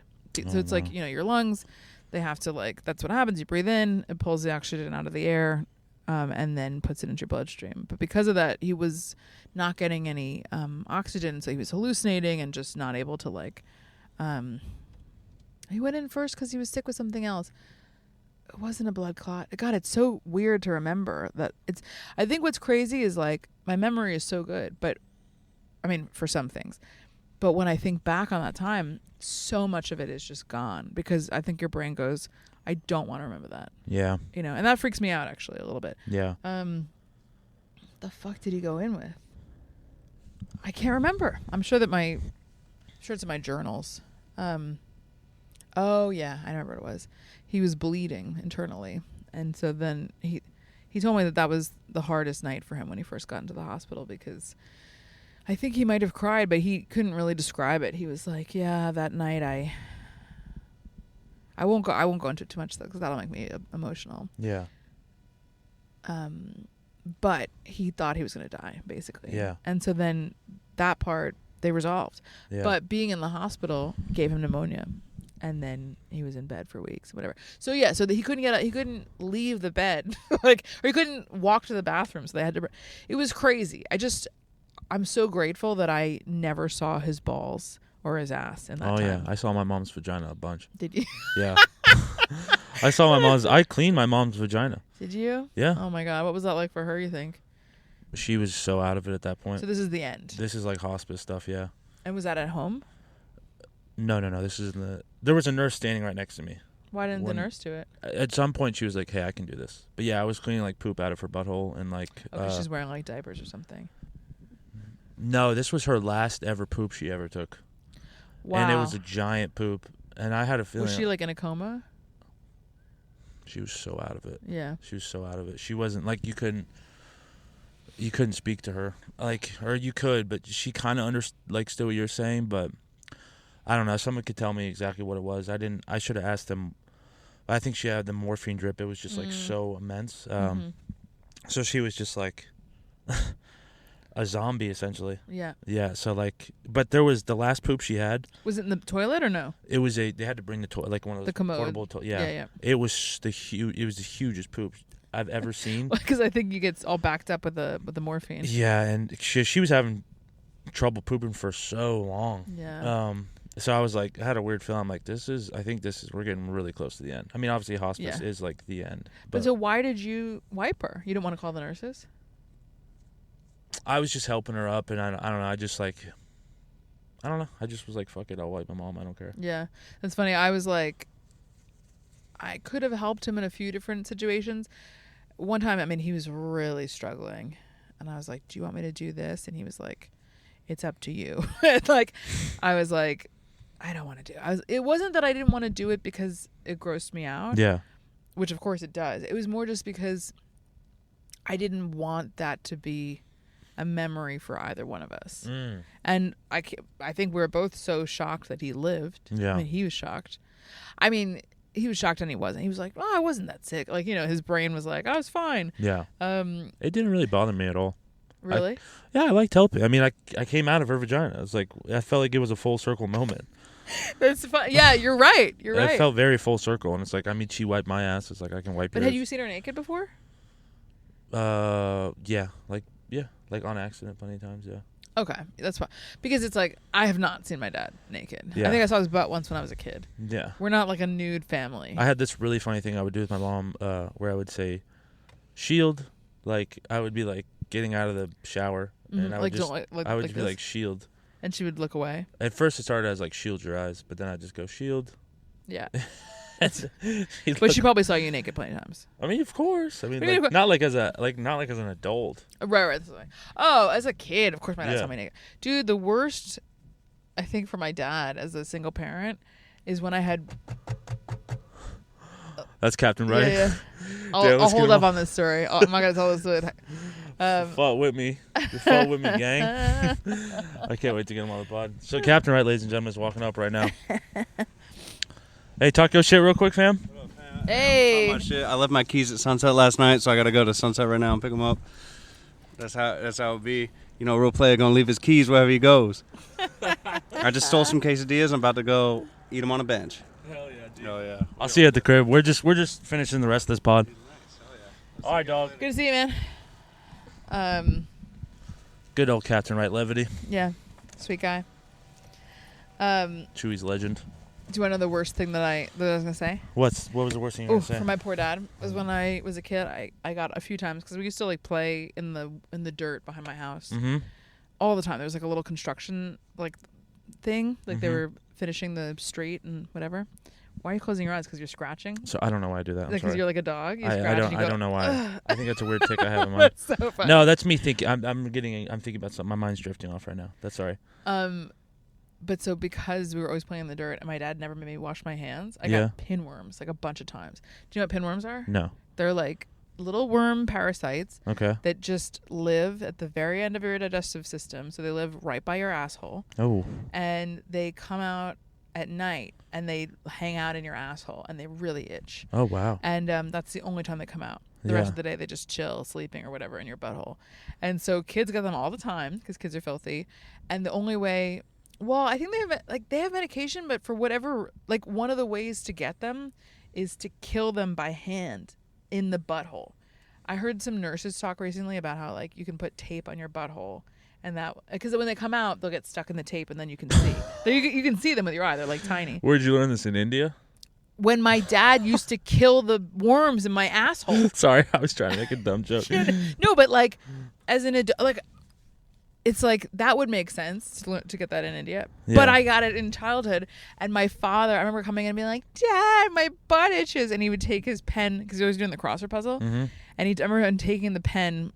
Like the pen top, from the hospital, and just digging around in my butthole and then killing the worms with the cap of his pen, and then being like, "All right," and just like wiping the worms off and then going. And he's just back to his. And I'm like, I don't know why he had to get remarried. You know, it's like. That's crazy. That is insane. But also, I was telling this to someone not that long ago, and they were like, "He so didn't have to do that. There's like so much medication." Yeah. And I'm like, well, I don't know. But I just like that to have my dad going, ugh, let's not bother with the doctor. I'll just kill them by hand. That's know? awesome. But to this day, I have a really strong stomach. So that's why I went to India and I didn't get sick. I mean, I took some natural shit with me, but only one time. Well, this is a good segue because I'm going to have to get out of here in like 15, 20 minutes. But it'd be so crazy if this wasn't recording. No, it's recording. Yeah, I peeped at it. You got the little red light right there. Yeah. Okay, so you're a very traveled woman too. What was the wanderlust? Yeah. My mom dying. Yeah, really? Yeah, I read it in a book actually while traveling. I read this book called Motherless Daughters. Yeah. About girls whose moms died whatever before they were like 18 or whatever. And it's something like when your mom dies when you're a kid, like you kind of lose your home in a way. Excuse me, I'm not like crying. I just was burping. Okay. I hate burp smell. You probably don't care. I work in construction. Yeah. You talking about wiping your mom's vagina? Yeah. And I'm like, I'm sorry about my burp. Yeah, like something that basically you like lose your feeling of home. So I grew up feeling like lost in my own house. You know what I mean? Like I didn't feel like, you know, I love my dad, but then he got remarried, and my stepmother was a bitch when I was a teenager. Now we're closer-ish, but she was not she was a very hostile person when I was younger. Yeah. My brother was also very hostile towards me, but he moved out when I was like 12 or 13. And I just was like, fuck these people. I want to go out and they were not that nice to me. You know, like I know that they loved me, but I was like the one that everybody picked on. Okay. And then my dad I get upset, and then I'd be like, all right, take it easy. Eve's being sensitive. And I was like, my God. But this is also why you're like, just let the guy say whatever. I'm like, no. Like I'm so protective of boundaries that like I get it. It can be almost an issue. No, yeah, I get it. You know? But I wanted to go. I always knew. Like when I was a kid, I would like fall asleep at night because I had a really hard time sleeping. And the thing that would help me sleep was if I just fantasized about all the travel I wanted to do. And part of that at the time was I'll go and I won't really be in touch. Like, you know, because there were payphones back then. There were no cell phones. Yeah. And I kind of imagined myself, I'd be like 10 or 9 falling asleep. And I'd imagine myself in like Russia in a payphone or in Portugal or like all these places. It fucking frightens me. Really? That scares the shit out of me. Just being in different countries? I mean, I don't want to go to Russia now. No. Not being able to be reached. See, I loved Lately, it. that idea has been scaring the hell out. Because I'm going back overseas in July. You At the can end be of- reached now more than ever before. I know. But it is like bullshit because I feel there is an attachment I have to my phone now. It's like, I got to show everybody that I'm here. Yeah, but you'll get, you know what I mean? It'll fade. Yeah. If you want it to. You know what I'm saying? Like, because when I was traveling, I think almost 100% of my travels have been, because I really stopped traveling so much when I started doing stand-up. Yeah. I started in 2013, but then I got serious about it in like 2015, 16. But I was in Australia, so I guess that's traveling. But Right. But I was alone when I would travel. Like, I would be like alone, and like nobody knew how to get in touch with me. Wow. And in the beginning of it, email was still pretty hard. You had to like go to dial-up cafes and whatever. And it was amazing. It was just like, because you feel like anxious and lonely, and I cried so many times. I mean, I cried in like I can imagine myself crying in Scotland. Fuck, and I crying cried in Ireland. everywhere, yeah. Yeah. It would, like, you just wander around and listen to music and you're like looking at a beautiful thing and feeling lonely and whatever. But it's like, that's like it makes you strong. It makes you know yourself. Like allows you to like know what you really feel about things. And I don't know. I just, I always knew I would travel. I always knew I wanted to be away. Actually, I think the hardest thing about living back in the U.S. for me, because I've only been back, I guess, since 2020. But before that, I was gone from like 2006 pretty much until 2020. Wow. I was back like for like 6 months here or a year there, but most of that time I was away. The hardest thing is that now my dad can call me whenever he wants. And he does. He calls me all the time. But the other side of that, though, is that, and this is, I think, what is scary about losing my dad, is like nobody is ever as happy to talk to you as your parent. I mean, maybe I don't know if your dad's like that, but was your mom like that? Yeah, speak for yourself. My mom was like that. Yeah. My dad's not like that. Yeah. But my dad, it's like, I can call him anytime and I'll be like, Eve, how are you? You know? But then the other side of that, though, is that like for him, me being alive is me sounding great to him. Yeah. So the other day I was like really dark in some Jeffrey Epstein shit. Yeah. And then he called me and I told him, I was like, Epstein was this, that. It was so much worse than we knew. And the babies and this and that. And then at the end of the call, he goes, well, you sound great. And I told him yesterday, I made fun of him. I was like, you know, the other day I was like I was reading about pedophilia and like sex trafficking, and you were like, you sound great, kid. And he was, that's good. Yeah, he laughed so hard, you know, but it's just like, to him, it's like any kind of like vibrancy, you know, or like aliveness sounds great. But yeah, he calls me a lot. And sometimes I resent it. Yeah. And I also know that it's limited and I'll miss it. So I try to just remember that and not say, Dad, you forgot that you already called me today. Yeah. You know? And I mean, so sorry to steer away from that, but you travel all over the world. Didn't you start stand up in Korea? Mm-hmm. Yeah, I was living in Korea from 2007 to 2014 mostly. I left a little bit. But yeah, in 2013 I was like, or 2012, that was when I went to Thailand. I was like, I got to get out of here at some point. I got to make plans, because you see like the people who stay forever, either they really integrate into Korean society. Right. And they like learn Korean, they marry Korean, whatever. Or they just are alcoholics and kind of sad and removed from you know, their whole life. Yeah, I don't want to do that. No. And I was like, I was studying Korean, but I loved Korea. I still love Korea. But I was like, I don't want to live here for my whole life. I want to go. Yeah. Because also the more Korean I learned, the more Korean people would like kind of treat me like a Korean, and the Korean women get treated like shit. So I was like, I don't want why aren't you married? Why don't you have kids? Why? And I'm like, okay, enough. Yeah. And so it's hot. Sorry. That's okay. You can leave it there. Getting hot in here. Yeah. Well, all right. I was gonna make more of a joke, but I don't want to be creepy. Yeah. But I started freaking out, and I was like, I got to figure out what I'm gonna do. I don't want to go just like teach in another country or teach English in the U.S. No. So I started like, my friend was a life coach. She still is, but not in the shitty way. You know, some people make fun of life coaches. So I started seeing her as a life coach, and I also was like reading The Artist Way, which is a really good book for like figuring out what you want to do. And so I was like making lists of all the things I'd ever loved. Mm-hmm. I put sailing on the list. I was taking a yoga teacher training course. I was like, maybe I could teach yoga. Like I signed up for a journalism course that I never did, or Mm-hmm. a travel writing course. I never took it. I like writing, but it kind of, I don't know. It fucked with me, the trying to write for other people. Right. And I went on this whole thing. I went and taught yoga and sailing at the same summer camp that I'd gone to as a kid in Massachusetts in Cape Cod. And I had it was such a beautiful place, but I was like, this isn't what I want to do. Mm-hmm. And I kept like working my way through this list to try to figure out like, what the fuck do I want to do when I leave here? And my friend Christina, who was my life coach, one day like kind of yelled at me because I was just like, I don't want to be in Korea anymore. I got to get out of here. I don't want to be. And she was like, Eve, I know what you don't want to do. All you do is complain about it. We know what you don't want. What do you want? And I was like, I just want to try stand-up comedy like one time. And somebody had said to me, like, the time I left Korea was when I went to Portland, Oregon for like not quite a year. It was like 8 months or something.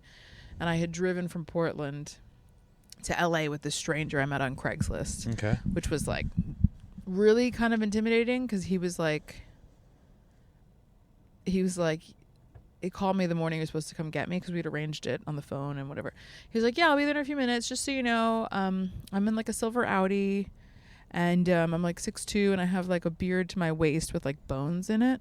What the fuck? I was like, what? Like, Yeah. And I'm like, yeah, you have like bones I opened the door and there was this like Viking who like, if I'd been on the street alone with him at night, I would have like freaked the fuck out. Yeah. Oh yeah. His name was Joshua. And we ended up having so much fun. He was one of the most fun people I'd ever met my whole life. We drove the first day to San Francisco.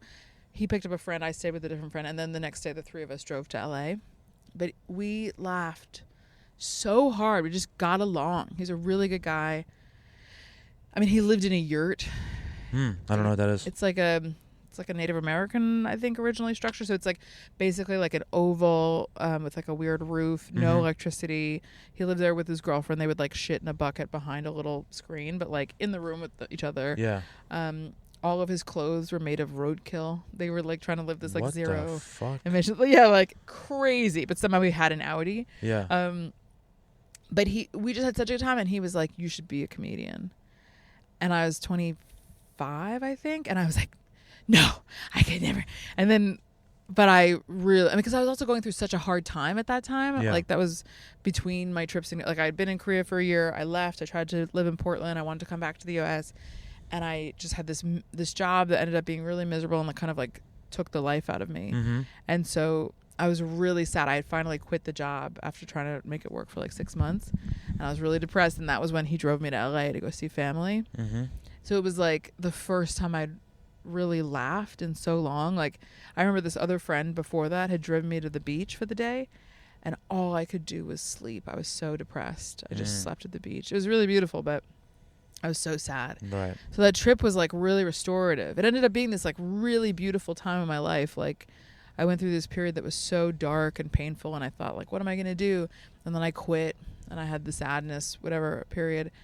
And then I like went to LA and I helped my cousin on his little movie that he did at home. And another chick, I forget her name, but I don't think she ever became super famous, but she was in Love Actually, and she was in something else, I forget, but she was on the set and I was being a terrible worker. I was supposed to be helping with the production, but instead I was just making everybody laugh.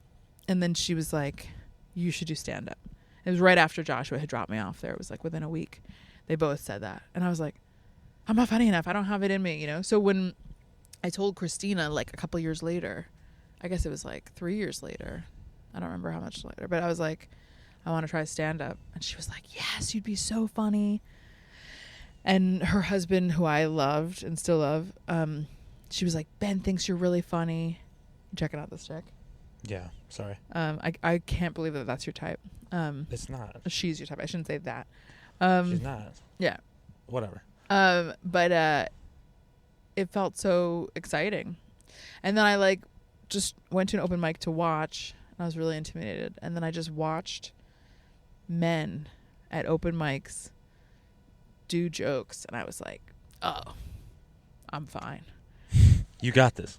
Oh, I was not intimidated at all. That's awesome. Yeah. I didn't know at that time that people said women weren't funny. I'd never heard it before because I'd always been funny. I'd never one time heard the like whatever the stereotype. Right. That women aren't funny. Yeah, so I just wasn't intimidated by them at all. I was like, I'm so much funnier than them. Yeah, and I never really liked to buy into that as much either. Well, it's just like, there's some stuff. It's like, I think women are not like allowed to really be that free in what they talk about. Right. So then if you're being really guarded or you're like too self-conscious, it's hard to really be funny. Right. But are women funny? Yeah. Of course, it's just you got to get them in the right situation. Absolutely, they're funny. So, I mean, where did you really cut your teeth doing stand-up? Australia. Is that where you met James? Yeah. Okay. So I like and Kyle Legacy. Yeah. Okay. I make ring ding ding. You got the king. You got the king. That's a really good Kyle Legacy impression. Yeah. Yeah. I was in Korea. I loved stand up. I did it for about a year there. I was like, this is what I want to do with my life. I'm gonna leave Korea. Mm-hmm. I'm probably gonna move to Australia. I'll try going back to New York for a bit, but and I knew I wanted to go to Australia because I didn't want to move back to the U.S. just because of stand up. I just knew I had to go to an English speaking country. But first I wanted to go to India. I looked it up in like a one-way ticket to New York. At the time, for whatever reason, it was cheaper to go New York, lay over for 2 months, and then India than it was to just get a one-way to New York. Wow. Okay. Yeah. So I was like, yeah, I'll do that. So, and I just had always wanted to go. So I went for 6 months. Well, India, Nepal, and Sri Lanka. I think it was more than that all together. It was like 7 months maybe. And then, so I took time off of stand-up. I had one set at an open, at the hostel I was working in for a little bit in India. They were like, you're a comedian? Let's do an open mic night. And I'm like, no, I can't. And then, of course, we did. And then I bombed in front of the people at the hostel. Of course. That I had to That sounds so bad. Yeah, it was. That sounds like the most. I don't want to perform for you losers. This sounds miserable. Also, most of them didn't even speak English. You know what I mean? They were from Europe and whatever. Yeah. But I moved back to New York. That sucked. I was not on good terms with my family, so I was there for I don't know, almost a year. I was miserable. Yeah. And then just like that time when I quit that job in Portland, I was like, I got to get the fuck out of here. And I bought a ticket. I don't know. It was I was so broke. I didn't have the money for a visa. I didn't have the money for a plane ticket. And a guy I'd been friends with and slept with years before, who I was pissed at because he was often an asshole. He'd had a brain injury, and he ended up getting a chunk of money from the Australian government. He was Australian, but I met him in Korea, and I was posting on my Facebook about I don't have the money for a plane ticket, I don't have the money for whatever, and I had recently emailed him and been like, look, I know I was pissed at you for a long time, but we can let it go. And he just saw on Facebook that I wanted to go to Australia, and he messaged me and he was like, let me apologize by buying this stuff for you, your visa and your plane ticket and whatever. Wow. And I was like, yeah. Shouts out. Yeah. It's kind of crazy. Sometimes I get so worried about things, and then I think about all the times that really amazing things have worked out. Yeah. And I go, why do you worry so much, I know. But also it's that's just part of who I am, I guess. Yep. But I do also know that it always kind of works out. So he got me out there. He came to New York first. I was so broke. I'd had all this back pain shit. Yeah. I was really, that happens when I get really stressed. And he came and he just he had so much money. He's just from this payout from his accident. Yeah. And he just paid for everything, took me to see Book of Mormon. We went to go to all this stuff, and then left me with all the extra money that he had converted into dollars and paid for my ticket and all this stuff. And then I ended up, I got fired from a nannying job that I hated. But they paid me 3 weeks on my final day because they were like, well, we're supposed to give you 1 week vacation, and then here's 1 week's severance in advance, and then here's the week that you just work. So I got a shit ton of money. Yeah. And then I was like, great. So I went to Canada for a few weeks to see friends from Korea. And then I went to Korea for a month and taught English for just to see everybody, say hi. And then I moved to Australia. And my back had seized up, and I was stressed, and I wasn't speaking to my family, and oh, look at this girl. She's dancing. Oh, she was dancing on the street. And she sees us looking at her with 2 microphones. Yeah. People have been looking at us a lot, honestly. Really? Yeah. It is weird. We look like secret reporter. We're in we're not in like a van where they would think we're anyone important. We're in a Toyota Sienna. Yeah. But I went to Australia. Click Kyle Nike. Legacy was one of the people I met early because Ding, ding, ding. I got there in August, September, October, I can't remember, of 2015. Uh-huh. I was in Sydney with some friends, and then I moved down to Melbourne. And then that comedy festival in March was the first. It was, every year there's a Melbourne International Comedy Festival. That's when I met him. And that's because, I didn't have a show, but I remember I was barking for someone. It's when you promote it. And you get, And oh, sorry. Oh, sorry. You know what barking is. Yeah, sorry. Yeah. No, you're good. But I was thinking in Australia they have different terms for things. But I was barking, and my friend was asked. There was some guy in the audience once who was really shitty and took offense to something I had said. I can't remember. And I think he did stand up, and he had like a big fro, but he was really tall. And I was describing it to this girl describing him to some girl I worked with, and she was like, "Oh my God, that's probably Kyle Legacy." And she was telling me about his hair, his big fucking fro. Good Lord. And this kid was white. And so I met him because she was like, this could be the guy. And that guy was such an asshole. Yeah. And then I met him, and it clearly was not him. He was like Kyle. half the height of the guy. Yeah. And also he would never get offended about being made fun of. Yes, yeah. And that friend had slept with him and was still sleeping with him. Yeah. And why? Yeah. Apparently he's got a huge dick.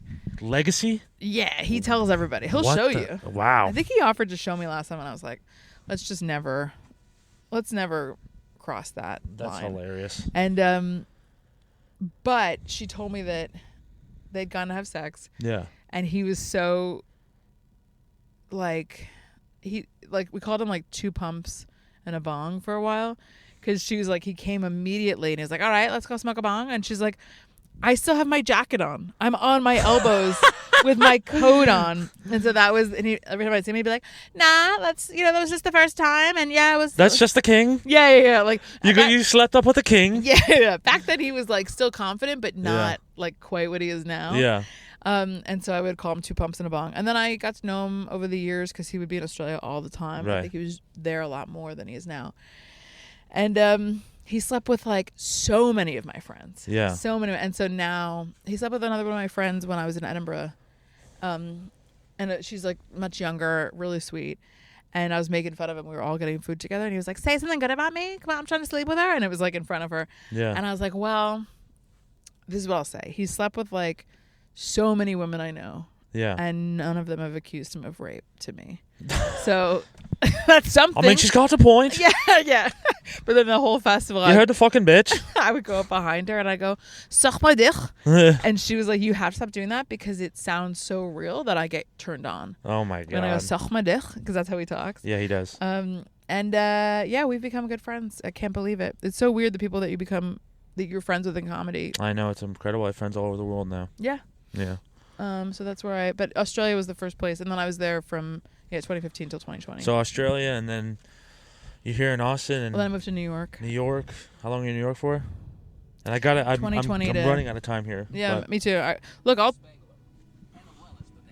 It's my sister. 2020 to 2023. Yeah, and then 2023. You came to Austin. Early 2024. Hitting the road with James McCann. And now you're going to Nashville. Yeah. And where do you think after Nashville? How long do you think you're going to be in Nashville for?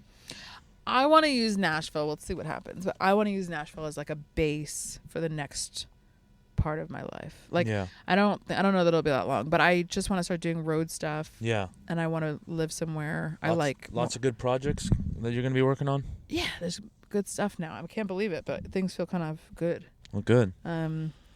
I should believe it. I do believe it. Yeah. Do I seem serious today? No. Oh. I feel very serious. No. You seem pretty like normal, Eve. Yeah, I feel very subdued. Yeah. Like you're just succumbing to it all?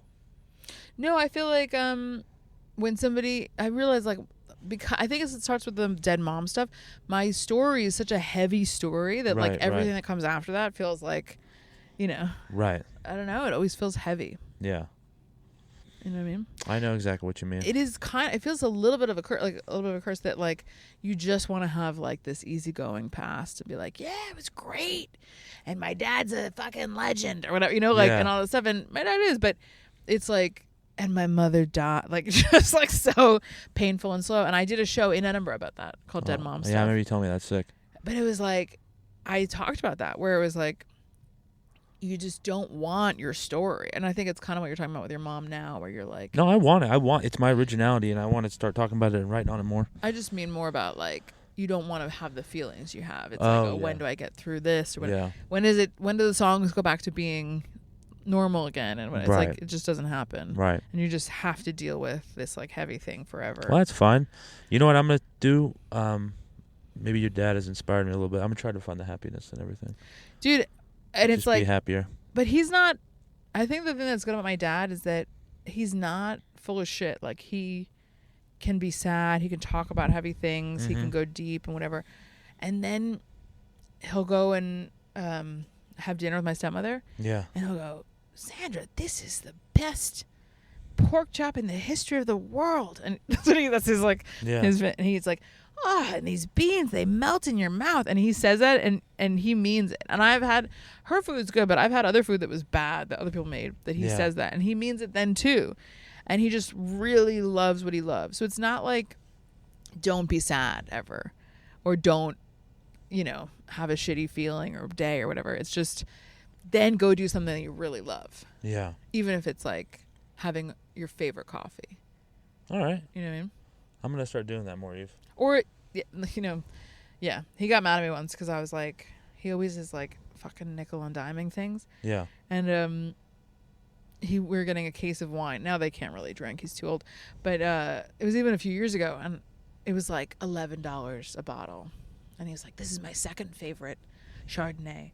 And I was like, what's your first favorite? And it was like the one next to it that was $2 more a bottle. Yeah.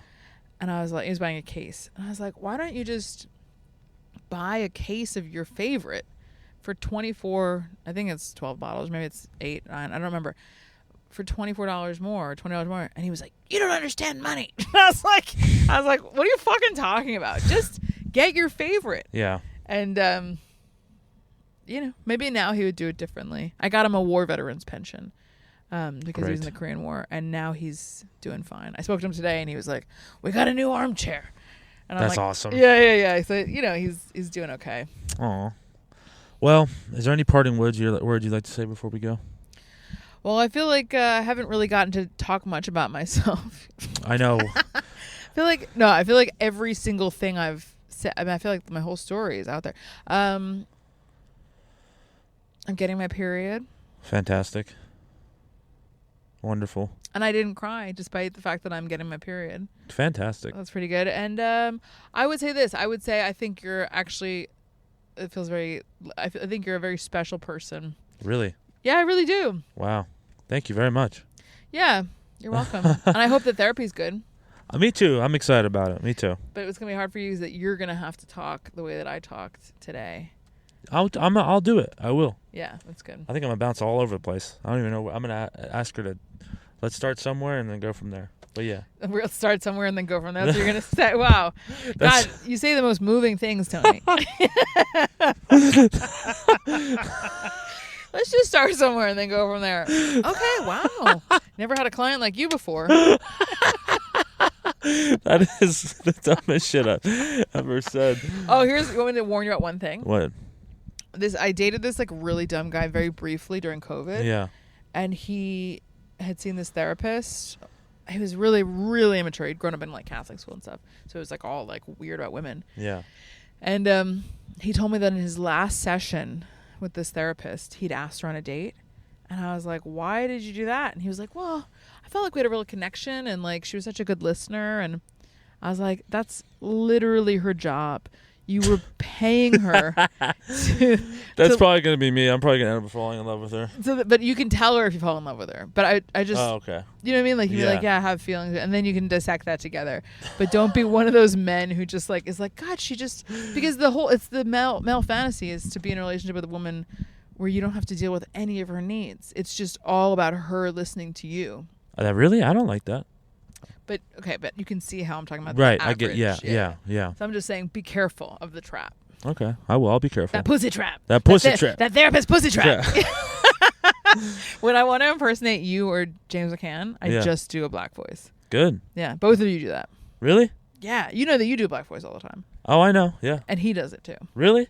Yeah, watch his stand up again. I love that so much. Yeah. I let a brother cook. Yeah, that's right. All right, Eve Ellenbogen. All right, Tony, I love you. Love you very much.